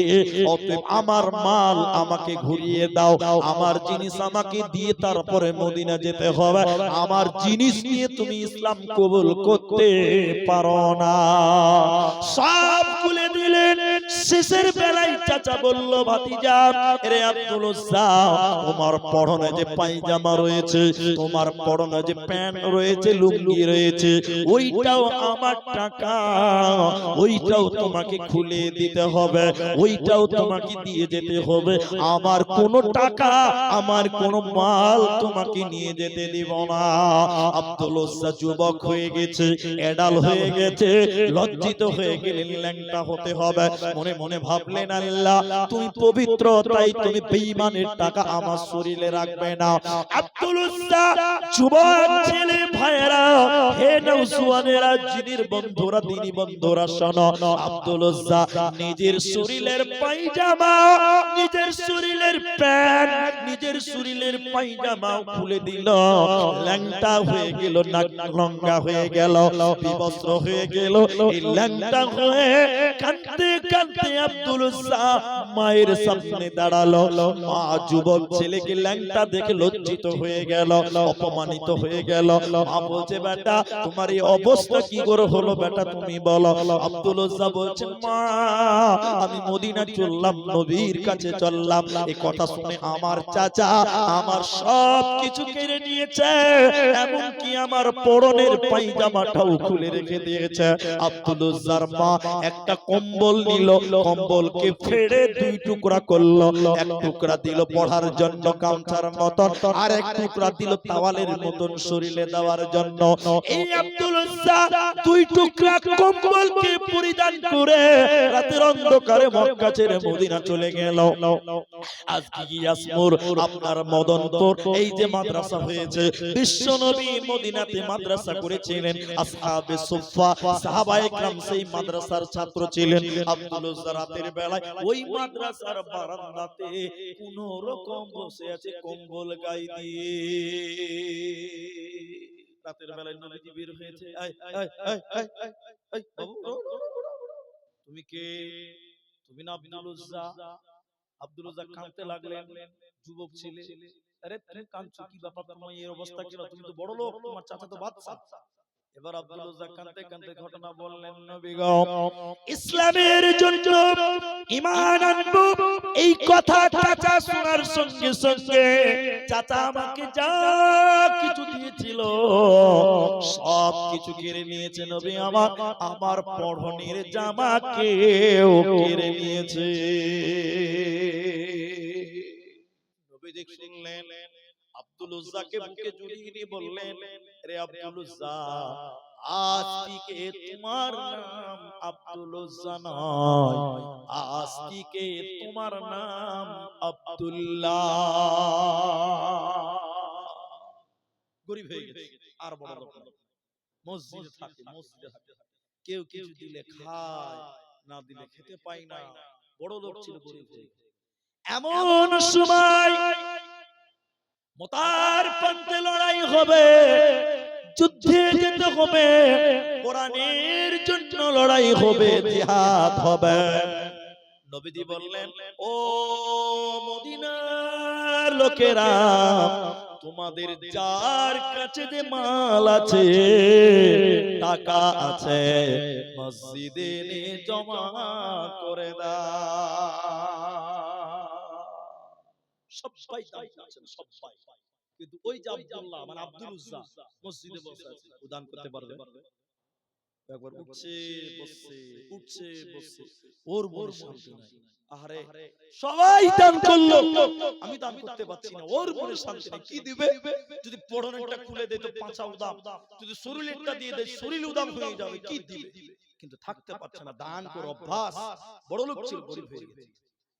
অনেকক্ষণ পর আব্দুল উজ্জা নবীজির সামনে এসে দাঁড়ালেন।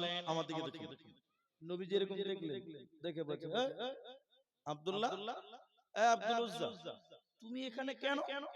এর মানে কি জানেন? আরে তুমি এখানে কেন? যারা এখানে এসেছে তারা দান করছে, তুমি তো দান করতে পারবে না, তুমি এলে কেন? আব্দুল উজ্জা কি বলছে, ইয়া রাসূলুল্লাহ সবাই কুরআনের জন্য, ইসলামের জন্য দান করছে, আমারও দিল চাইছে আমি কিছু দেব, থাকতে পারলাম না, কিন্তু নবী আমি দিব কি? শরীরের গামছা খুলে দিলে শরীর উদাম, পাছার কম্বল খুলে দিলে শরীর নগ্ন হবে, কিন্তু নবী আমার দিল মানছে না, কোরআনের জন্য আমিও কিছু দান করতে চাই। নবীজি বললেন, কি দিবি রে? তুমি কি দিবে আব্দুল্লাহ? এবার আব্দুল্লাহ বললেন, ইয়া রাসূলুল্লাহ এখনো আমি বেঁচে আছি, এখনো আমি মারা যাইনি, এখনো আমি বেঁচে আছি আল্লাহর নবী গো, ওই জিহাদের জন্য আপনি আমার নাম লিখলেন, যুদ্ধের ময়দানে কোরআনের জন্য আমি আমার জীবন বিলিয়ে দিয়ে কোরআনের পতাকা উত্তোলন করে রাখবো। নবীজি তার নাম লিখলেন। যুদ্ধে যাচ্ছে, আল্লাহ নবী সবার জন্য দোয়া করছেন, সবার জন্য দোয়া করছেন, সবার জন্য দোয়া করছেন। আব্দুল্লাহর জন্য দোয়া করছেন, আল্লাহ কাফেরদের জন্য দোয়া করছি না। নবী দোয়া করলেন, আল্লাহ আব্দুল উজ্জার রক্ত বেঈমানদের জন্য হারাম করে দিলাম। আব্দুল উজ্জা বললেন, আল্লাহর নবী উল্টো দোয়া করছেন কেন? উল্টা দোয়া করলেন কেন নবী আমার? আমি তো শহীদ হব, আমি ইসলামের জন্য, কোরআনের জন্য জীবন দেব। নবীজি বললেন, আব্দুল্লাহ তুমি যে ইসলামের জন্য ত্যাগ স্বীকার করেছ, যদি তুমি বাড়িতে চোরেও মারা যাও, আল্লাহ তোমাকে শহীদের মর্যাদা দিবে, তোমার কোনো চিন্তা নাই। যুদ্ধে চলে গেছিলেন কোরআনকে বাঁচাবার জন্য, নিজের জীবন দেওয়ার জন্য যুদ্ধে গেলেন, কিন্তু বেঈমানেরা তাকে মারতে পারলো না। রাসূল বলেছেন, তুমি বাড়িতে বসে মারা বেঈমানদের রক্ত, বেঈমানদের জন্য তোমার রক্ত হারাম, মারতে পারবে। কিন্তু রাসূল বলেছিলেন, তোমার জ্বরেও যদি মারা যাও তুমি শহীদ হবে। আব্দুল উজ্জার ঠিক জ্বর হয়ে গেল, রাসূলের দোয়া কবুল হয়ে গেছে, বলেন সুবহানাল্লাহ। কালো জ্বর, একদিন দুদিন তিন দিন কালো জ্বর। আব্দুল উজ্জা আব্দুল্লাহ একদিন রাত্রিবেলা মারা গেল, জ্বরে মারা গেল। নবীজি ভারাক্রান্ত হৃদয় নিয়ে আব্দুল উজ্জার জানাজার ইমামতি করেছিলেন। আব্দুল্লাহ, হযরতে বেলাল, আগেকার জামানায় দেখবেন মশাল, বুঝেন মশাল, বাসের আগালে কিছু নেকড়া বেঁধে দিয়ে আগুন জ্বালিয়ে আলা দেখাতে হতো, মশাল বলে। আল্লাহর নবী হযরতে বেলালকে আগুন ধরিয়ে আলা দেখাতে বললেন, চলো আমার সাহাবীর আব্দুল্লাহ আব্দুল উজ্জার তোমরা মাটি দিবে, কবর দিবে। লাশ নিয়ে যাচ্ছে আব্দুল্লাহ, বেলাল এরকম আলো দেখাচ্ছে, ওই সামনে কবরের ভিতর থেকে আওয়াজ বের হচ্ছে, তোমরা তোমাদের ভাই আব্দুল উজ্জাকে কষ্ট দিয়ে কবরে নামায়ো না। হযরত বেলাল বলেন, গলার আওয়াজটা চেনা চেনা চেনা চেনা লাগছে, আমি তাড়াতাড়ি গেলাম, মতান্তরে আব্দুল্লাহ ইবনে মাসউদ দুইজনের কথা আছে, আমি তাড়াতাড়ি কবরের সামনে গিয়ে দেখলাম এই কবরে নেমেছে কে? এই কবরে লাশ ধরার জন্য নেমেছে কে? অন্য কোন ব্যক্তি নয়, নবী মুহাম্মদুর রাসূলুল্লাহ সাল্লাল্লাহু আলাইহি ওয়াসাল্লাম কবরে নেমেছে লাশ ধরার জন্য। তোমরা তোমাদের ভাইকে কষ্ট দিও, নামায়ো না। বাফন কাফন কমপ্লিট হলো, নবীজি একাই দাঁড়িয়ে বলতে লাগলেন, আল্লাহ আজ সন্ধ্যা পর্যন্ত তার উপরে আমি রাজি ছিলাম, আব্দুল্লাহর প্রতি রাজি ছিলাম, আল্লাহ তুমিও তার প্রতি রাজি হয়ে যাও। কোরআনের জন্য যে জীবন দিতে যায় তার জন্য নবী দোয়া করলেন, আল্লাহ তুমি তার উপরে রাজি হয়ে যাও, আমি নবী তার প্রতি রাজি। অতএব সাহাবীরা কোরআনের জন্য, কোরআনটা বাঁচাবার জন্য, কোরআনকে কায়েম রাখার জন্য তারা নিজের জীবন পর্যন্ত বিলিয়ে দিতে গিয়েছে, নিজের জীবনের পরোয়া করে না। আল্লাহ বলেন, ইকাতিলুনা ফি সাবিলিল্লাহ ফায়াকতুলুনা ওয়া ইউকতালুন, হয় তোমরা মারবে নচে তোমরা মরবে, হয় তোমরা মারবে নচে তোমরা মরবে, তবু আমার দ্বীনকে, তবু আমার কোরআনকে যেন মিটিয়ে না দেয়। আমার পরবর্তী আছে ভাই, জানি সবটি লোক, অল্প কিছু মানুষ ছিলেন, বেশ রাত হয়ে গেছে, 11:30, মানে অনেক রাত, 11:30, হ্যাঁ 11:30 বাজতে চলেছে, 26 বাজে, 4 মিনিট কম 11:30 বাজে। আমার পরেও একজন বক্তা আছে, আপনারা কমসে কম তার হকটা আদায় করে যাবেন। নিজে বেচারা এসে অপমান হয়ে যাবে যে আমার সামনে কেউ নাই। তো আপনারা যেটি মানুষ আছেন ভাই, আপনারা একটু 15-20 মিনিট টাইম আর বসেন, আমি বক্তব্য সারাংশ করছি এবং কোরআনের জন্য একটু দোয়া, এই মাদ্রাসার জন্য একটু দোয়া এবং আপনাদের জন্য একটু দোয়া করব। আমরা একটু বসবো, একটু বলেন ইনশাআল্লাহ, বলেন 12টা পর্যন্ত থাকবেন, বলুন ইনশাআল্লাহ। আরে ইনশাআল্লাহ বলেন না, তো ইনশাআল্লাহ যে আপনারা বলছেন না, তার মানে কি ভাবছেন যে ইনশাআল্লাহর কোনো পাওয়ার নাই? ইনশাআল্লাহ বিহাবাড়ি ডাইল ভাত নাকি? হ্যাঁ বাসি ভাত। এটা নবীর কথা বলছি, 1 মিনিটও লাগবে না। সুলাইমান আলাইহিস সালাম একদিন বলছে যে আল্লাহ, এই আমার দিকে দেখুন, সুলাইমান নবী একদিন বলছে যে আল্লাহ, আমি এক রাতে 100টা বিবির সঙ্গে মিলন করব। কটা বিবি? এরা বলে না জি 100টা বিবির সঙ্গে মিলন করব, 100টা বাচ্চা পয়দা করব, 100 জনকে যুদ্ধে পাঠাবো, জিহাদে পাঠাবো। তো এত বড় কথা বললো, ছেলে হলো মাত্র একটা। কটা ছেলে হয়েছিল? একটাই হয়েছিল, তাও আবার বিকলাঙ্গ। তো আমাদের নবী বলছেন সুলাইমান এত বড় কথা বললো, 100টা বাচ্চা হলো না, মাত্র একটা হলো, তাও আবার বিকলাঙ্গ। কেন? নবী বলছেন সুলাইমান নবী হলে কি হবে? এত বড় কথা বলেছিল, সঙ্গে সঙ্গে ইনশাআল্লাহ বলে না। কি বলে না? ইনশাআল্লাহ বলে না। তা আপনি কি ভাবছেন যে ইনশাআল্লাহর কোনো বরকত নাই নাকি? আমরা 12টা অবধি আছি, যেটি লোক আছে আর উঠবো না ইনশাআল্লাহ। এই মাদ্রাসার জন্য, এই মাদ্রাসাটা নতুন তৈরি হয়েছে, আমি আপনাদের ভাই, এই কোরআনের প্রতিষ্ঠান ওনারা সাক্ষী দিলেন, ইনারা বললেন, পাগড়ি দিলেন যে আগামীতে আরো হিফজখানা জোরদার চলবে, আরো চলবে ইনশাআল্লাহ। আল্লাহ, আজকে পাগড়ি দেওয়া হলো। কি নাম তোমার? আখরুজ্জামান। বাড়ি কোথায়? এই লক্ষ্মীপুর। আল্লাহু আকবার। দেখেন আল্লাহ কাকে কবুল করবে বুঝতে পারবেন না, এটা আল্লাহর ফয়সালা। আল্লাহ দুটো চোখ দেয়নি, কিন্তু তাকে কোরআনওয়ালা দিল দিয়েছে, বলুন সুবহানাল্লাহ। তিনি 2000 টাকা ছেলেটার হাত দিয়ে এলো, আর 4টা কোরআন মাজিদ তিনি মাদ্রাসায় দিলেন। একবার খুশি হয়ে তাকবীর দেন, আল্লাহর তাকবীর দেন, লিল্লাহি তাকবীর, বলুন নারে তাকবীর।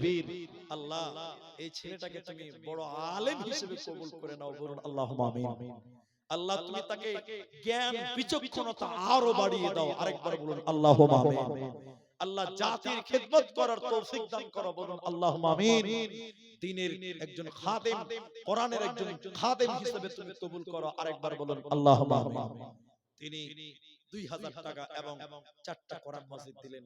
ভাই আপনাদের যে চোখ আছে, আপনাদের ভিতরে কেউ নাই, আপনাদের ভিতরে কেউ নাই যে 2000 টাকা আমি দিব মাওলানা সাহেব, আমার চোখ আছে, হাত আছে, পা আছে, আমি 2000 টাকা দিব, এরকম কেউ যদি আছেন একটু দাঁড়ান না ভাই, আমি আপনার জন্য একটু দোয়া করি। মাদ্রাসা, হে আমার মা, হে আমার বোন, এই এলাকায় আমার ছাত্র আছে, ছাত্রী আছে, অনেকের বিয়ে হয়ে গেছে, আমি তাদেরকে এখন চিনতে পারবো কিনা, তারা আমাকে চিনতে পারবে কিনা? আমার মা বোন, আমার বেটিরা এই কোরআনের জন্য কত মা তার সন্তানকে যুদ্ধে পাঠিয়ে দিয়েছিল, যাও কোরআনের জন্য তোমরা জীবন দিয়ে দাও। কত মা তার স্বামীকে কোরআনের জন্য কুরবান দিয়ে দিয়েছিলেন। আজকে আমার মায়েরা এই কোরআনের জন্য 2000 টাকা, 1000 টাকা দেবেন, এরকম কোন মা জননী নাই যে আমি কোরআনের জন্য 2000 টাকা আমি দিব। ভাই এখানে যারা আছেন একটা লোক বলেন 2000 টাকা আমি দিব, আমাকে আল্লাহ চোখ দিয়েছে, 2000 টাকা আমি দিব, আমি আব্দুর রহমান আপনার জন্য দোয়া করব। একটা লোক বলেন। আচ্ছা নাম বলতে হবে? বাবজি নাম হযরত আলী। মাশাআল্লাহ মাশাআল্লাহ মাশাআল্লাহ, হযরত আলী। দেখেন কত সুন্দর নাম। তিনি 2000 টাকা দেবেন, একবার তাকবীর দিন, লিল্লাহি তাকবীর। আল্লাহ ওনার মা বাপ যারা কবরবাসী হয়েছে, আল্লাহ তুমি তার মা বাপের কবরের শাস্তিকে তুমি maaf করো, আরেকবার বলুন আল্লাহুম্মা আমিন। হ্যাঁ দোয়া করছি, আল্লাহ ওনার মা বাপের কবরটাকে তুমি নূরে মনোয়ার করো, বলুন আল্লাহুম্মা আমিন।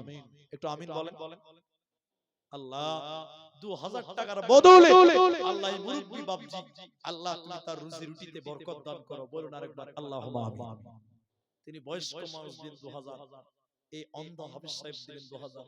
এখানে এতগুলো যুবক আছে, আরে আপনার চোখ আছে, আল্লাহ আপনাকে হাত পা দিয়েছে, আপনি এখনো বসে আছেন, 2000 টাকা কোরআনের জন্য সাহাবীরা জীবন পর্যন্ত দিয়েছেন এই কোরআনের বিনিময়ে।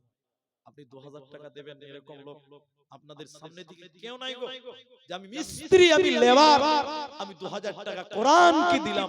মাওলানা আপনি একটু দোয়া করেন আমার জন্য, আমার পরিবারের জন্য, আমার মা বাপের জন্য 2000 টাকা আমি দিব। এরকম একটা বলেন না ভাই, কোন মিস্ত্রি, কোন লেবার, কোন ঠিকাদার, কোন হেল্পার, যে স্তরের হোক না কেন 2000 টাকা চেয়েছে, মাত্র 2000। দুজন হলো, আমার হাফেজ সাহেব দিয়েছেন, আমার বাপজি দিয়েছেন। ওই যে একটা হাত তুলেছে, দেখেন তো, দেখতে পাচ্ছেন? নাম কি হবে বল? বেনামি। তো আপনারা চিনতে পারছেন কিনা? বাস, বেনামিতে একজন 2000 টাকা। মাশাআল্লাহ মাশাআল্লাহ, নারায়ে তাকবীর, লিল্লাহি তাকবীর, আল্লাহু আকবার। ভাই 2000 টাকা তিনজন হয়ে গেলেন। আমি আপনাদের ভাই, ভাই আপনি দেবেন? এদিকে আসেন, এদিকে। আমি চেয়েছি, ওরা চেয়েছে। আমি চেয়ে পাই না, ওরা না চেয়ে পেয়েছে। ওদেরই কপাল, আমারই পুরো কপাল। এদিকে আসেন। জি, আমি চেয়ে পাই না, ওরা চাই না। আজিব ব্যাপার। কি নাম আপনার? শরীফুল, শফিকুল আলম। কোথায় বাড়ি এগরা? শফিকুল আলম। কত করবেন? 5000, 2000। ঠিক আছে, আলহামদুলিল্লাহ আলহামদুলিল্লাহ। আপনার ছেলে মেয়ে কটা? আপনার ছেলে মেয়ে কটা? একটাই ছেলে, আমারও একটা। তো মিতা হয়ে গেলাম কিন্তু, নাকি? কোন দিক থেকে তো মিতা হয়েছে। এক হলো নৌকাতে চেপেছে একটা ছেলে, তোর কাছে ভাড়া না। নৌকাতে চললে মাঝিকে টাকা লাগে কি লাগে না? তোর কাছে টাকা নাই, ভাড়া নাই। তো কি করবে ছেলেটা? তখন আস্তে করে পেছনে যে ওর মাঝিকে বলছে যে আসসালামু আলাইকুম মিতবা। তখন মাঝি বলছে হট, তুই কি করে মিতবা? তো তোর বাপের নাম কি? কইছে মাঝি, মিতবা আমার বাপের নাম হলো রুস্তম। বাট আমার নাম জমশেদ। তো কি করে তুমি মিতবাটা হলি? কই না জি মাঝি, তোমার বাঁ দিকটার চোখটা টের হাত, আমার বাপেরও বাঁ দিকটা টের হাত। তো কোন দিক দিয়ে তুমি মিতা হইলা? যে মাশাআল্লাহ, আমার শফিকুল চারজন হয়েছে 2000 টাকা। বাস আর বাড়াবো না। আল্লাহ ইসলামে নামাজ ফরজ করেছে 5 ওয়াক্ত। কয় ওয়াক্ত? এরা বলে না রে বাবা, 5 ওয়াক্ত। ইসলামে নামাজ 5, কলেমা 5, বুনিয়াদ 5। আর একটা লোক 2000 দেন, 5টা হয়ে যাবে ইনশাআল্লাহ।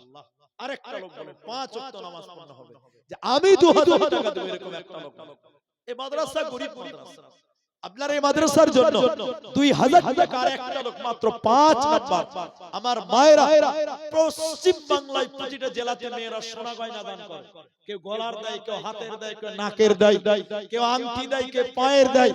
আজকে কোনো মা নাই, কোনো বেটি নাই, কোনো বোন নাই যে আমি একটা সোনা গয়না চাঁদি দান করলাম, আল্লাহ আপনাকে খাদিজার মতন কবুল করবে। মা বোন, একটা চাঁদির হইলেও কিছু দেন।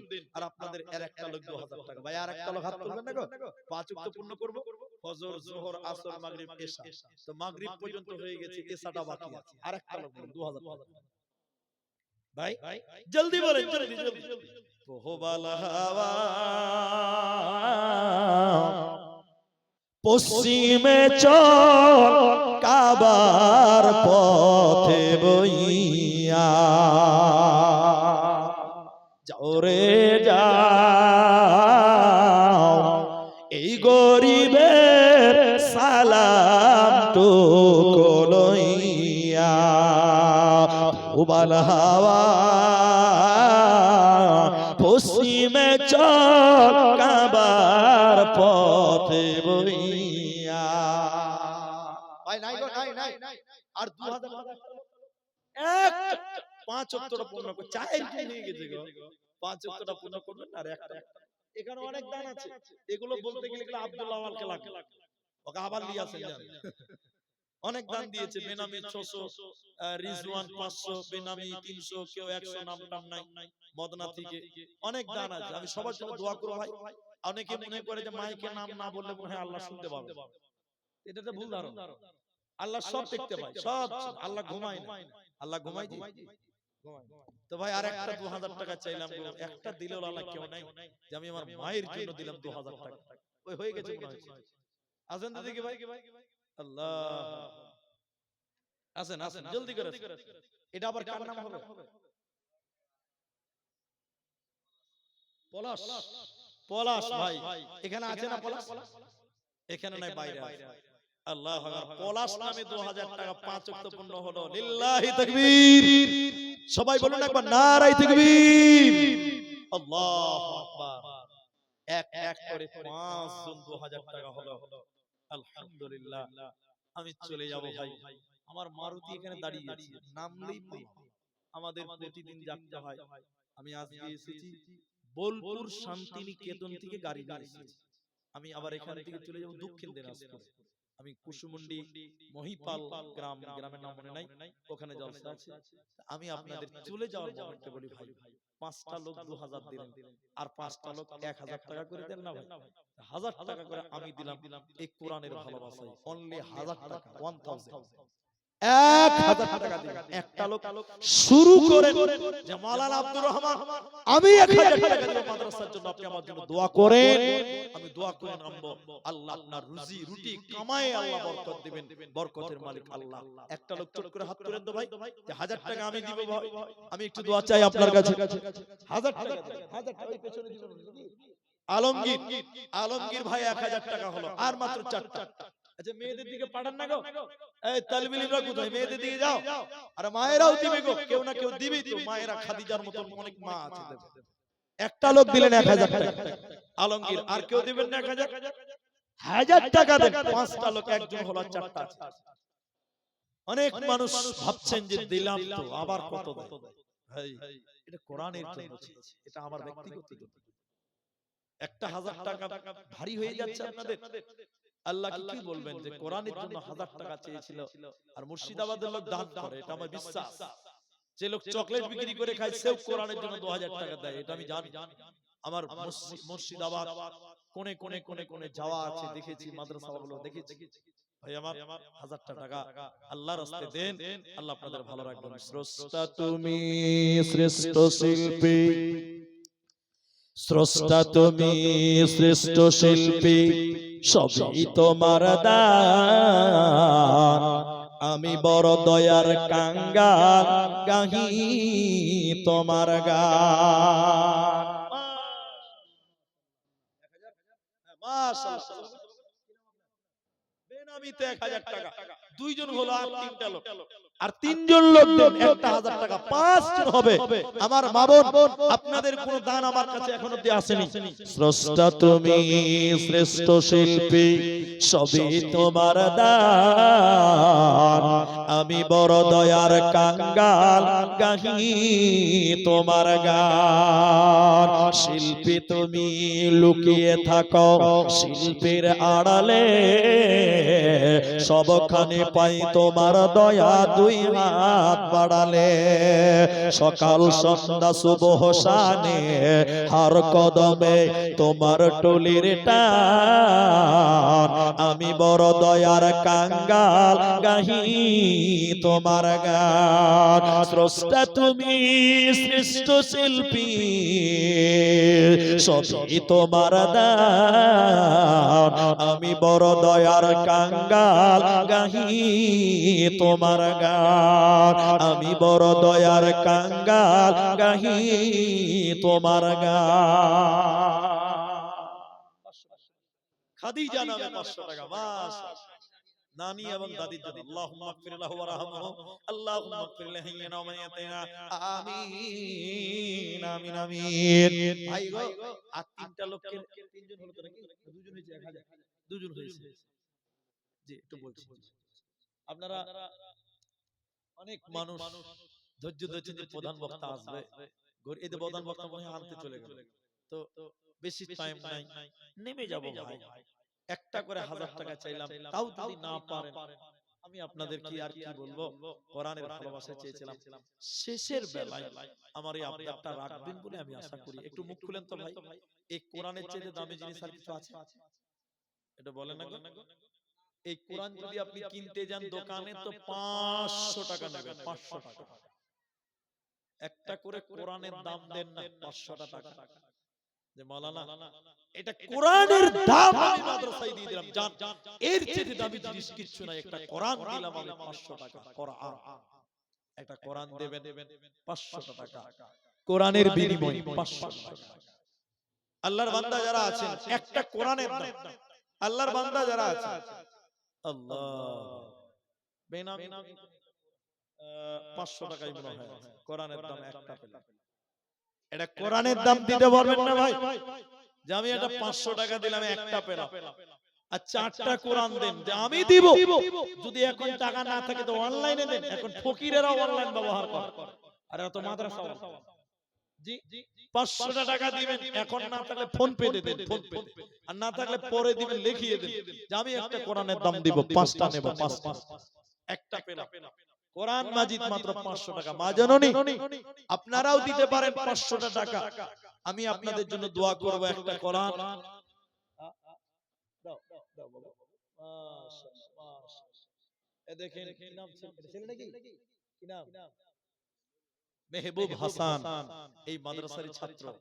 দেখেন 1000 টাকা দিলেন, তাহলে 1000 টাকা তিনটা হয়ে গেল। আলহামদুলিল্লাহ, জাযাকাল্লাহ, হিয়াকাল্লাহ, বারাকাল্লাহ। 500 টাকা করে টাকা চেয়েছি কোরআনের জন্য, যদি পারেন তো আসবেন ভাই। সাবধানে তাকিও মুমিন ঈমান রাখা দায়, সাবধানে থাকিও মুমিন ঈমান রাখা দায়। দুইটি কোরআন পড়া, দুইটা কোরআন। আর কে দিবেন কোরআন দিবেন বলেন? সাবধানে তাকিও মুমিন ঈমান রাখা দায়, কিয়ামতের আলামত ভাবে বোঝা যায়, সাবধানে তাকিও মুমিন ঈমান রাখা দায়, সাবধানে তাকিও মুমিন ঈমান রাখা দায়। কি লিখব ভাই বাংলার বাণী, লিখতে ঝরে চোখের পানি, ক্ষমতার জোরে মানুষ মারে পশ্চিমী বাংলায়, সাবধানে তাকিও মুমিন ঈমান রাখা দায়, সাবধানে তাকিও মুমিন ঈমান রাখা দায়। কিয়ামতের আলামত ভাবে বোঝা যায়, সাবধানে তাকিও মুমিন ঈমান রাখা দায়। বিশ্বজুড়ে দুর্নীতিতে এ বাংলা ভাই এক নম্বরে, ধর্ষণের সেঞ্চুরি উৎসব ভার্সিটিতে হয়, সাবধানে তাকিও মুমিন ঈমান রাখা দায়, সাবধানে তাকিও মুমিন ঈমান রাখা দায়। কিয়ামতের আলামত ভাবে বোঝা যায়, সাবধানে তাকিও মুমিন ঈমান রাখা দায়। তিনজন 1000 ছিল, এবার আরো দুজন দিয়েছেন 1000 করে, তাহলে 5 জন হয়ে গেছে। আর কোরআন দিয়েছেন 2 জন, তাহলে আগে 2 জন এখন 2 জন। কোরআন হলো 4টা, 1000 হলো 5টা, 2000 হয়েছে 5টা। তো কোরআন 4টা হয়েছে, আর একটা দিন 5টা হয়ে যাবে ইনশাআল্লাহ। 2000 করে না 1000 টাকা? আচ্ছা, বেনামিতে আপনি চিনতে পারবেন? হ্যাঁ, আপনি নামগুলো লিখে দেন, খুঁজে পাবেন না। বেনামিতে মেয়েদের তরফ থেকে হাজার হাজার করে 2 জন, তাহলে 1000 টাকা 7 জন হয়ে গেছে। এই 7 জন যখন হলো, একটা ভয়ের কথা বলে দেই, জাহান্নামের গেট কিন্তু বাবা 7টা, আর টাকা 1060টা হয়েছে। আর জান্নাতের গেট 8টা, 1000 টাকা করে দুটো। জাহান্নামের গেট 7টা, জান্নাতের গেট 8টা, তাহলে আরেকটা 1000। আমি 5টা চেয়েছিলাম, কিন্তু আমি কিন্তু 7টা চাইনি। তো 7টা যখন হলো, তো আরেকটা কেউ 1000 টাকা দেন, তো 8টা করে দেন। জান্নাতের 8টা দরজা। বলেন না দিক কেউ যদি বলেন 1000টা টাকা দিবেন, 1000 টাকা, জান্নাতের 8টা দরজা পূরণ হবে ইনশাআল্লাহ। 7 জন হয়ে গেছে। আর কোরআন দিয়েছেন 4টা, 500 করে 4টা দিয়েছেন, ওটা আর একটা চাই। কোরআন একটা আর 1000 একটা দেন। যদি যে দিবেন আসুন, জলদি করে আসুন।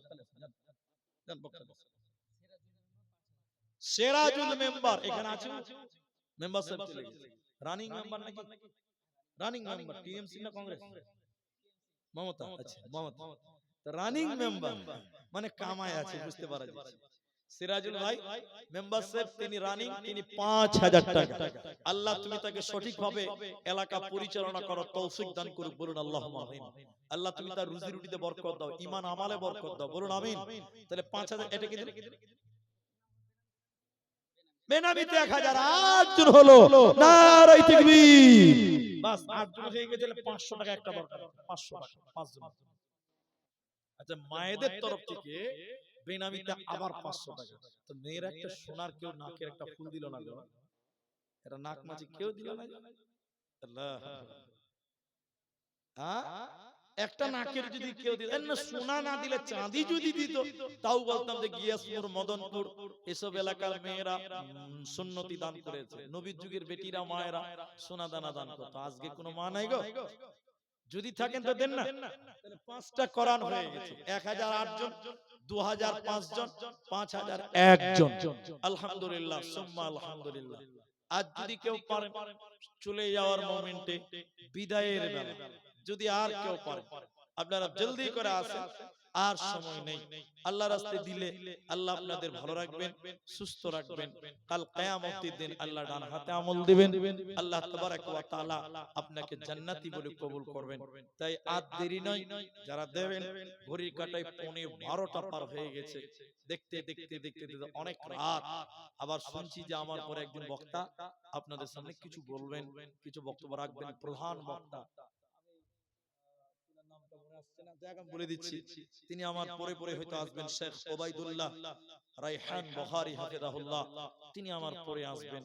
তাই আপনারা যদি মনে করেন যে ভাই ওরা কোরআনের জন্য 100টা করে টাকা দেন, 100টা করে টাকা, 100টা করে টাকা 10টা লোক দেন, শেষ মোমেন্টে 100টা করে টাকা বক্তা 100টা টাকা দিবেন। আমি আপনাদের আগে উঠাবো না, আমি সব জালসাতে মুসাফা করি, আজকে মুসাফা করব না, তাহলে মাঠটা ভেঙে যাবে। কারণ আমার পরে একটা বক্তা আছে, ওই আমি লাস্টে উঠি সব জালসাতে, তাই আমি ওই সিস্টেমে কালেকশন করি। তবে আজকে পারবো না, কারণ আমি এই কাজ করলে ওই বক্তার মান সম্মান থাকবে না, সব পালিয়ে যাবে। তো 100 টাকা করে টাকা যদি কেউ দেন, 100 টাকা মুসাফা করা হলো, 100 টাকা দেওয়া হলো, 100 টাকা সির্ফ 100 টাকা। যদি পারেন 10টা লোক দেন, এখানে অল্প লোকই আছে, তারপর আলহামদুলিল্লাহ 100 টাকা দিবেন, একটু মুসাফা করবেন। যদি কেউ থাকে, আমি 10টা লোক দিয়েছি, একজন দিলেন, আলহামদুলিল্লাহ, জাযাকাল্লাহ। বিদায় বেলা ও কে মুমিন ভাই, দুজন হলো, হইল রে তো বিদায় বেলা,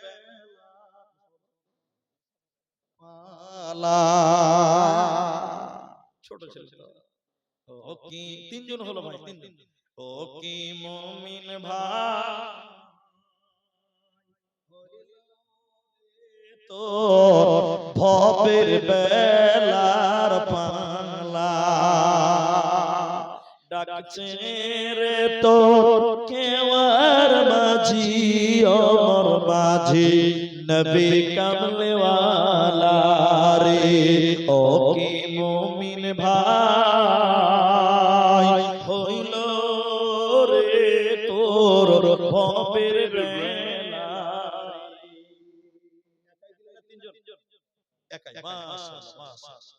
তিনি দিলেন 500 টাকা একটা কোরআনের দাম, ছোট আর চারজন দিয়েছেন 100 করে, 6টা লোক দেন না জি ভাই। এখানে আমার গাড়ি আছে, ড্রাইভার ঘুমিয়েছে, কাছে আসতে করে বাড়ি যাও, তোমাদেরকে বলছি দুজনের মধ্যে একজন দেখবেন।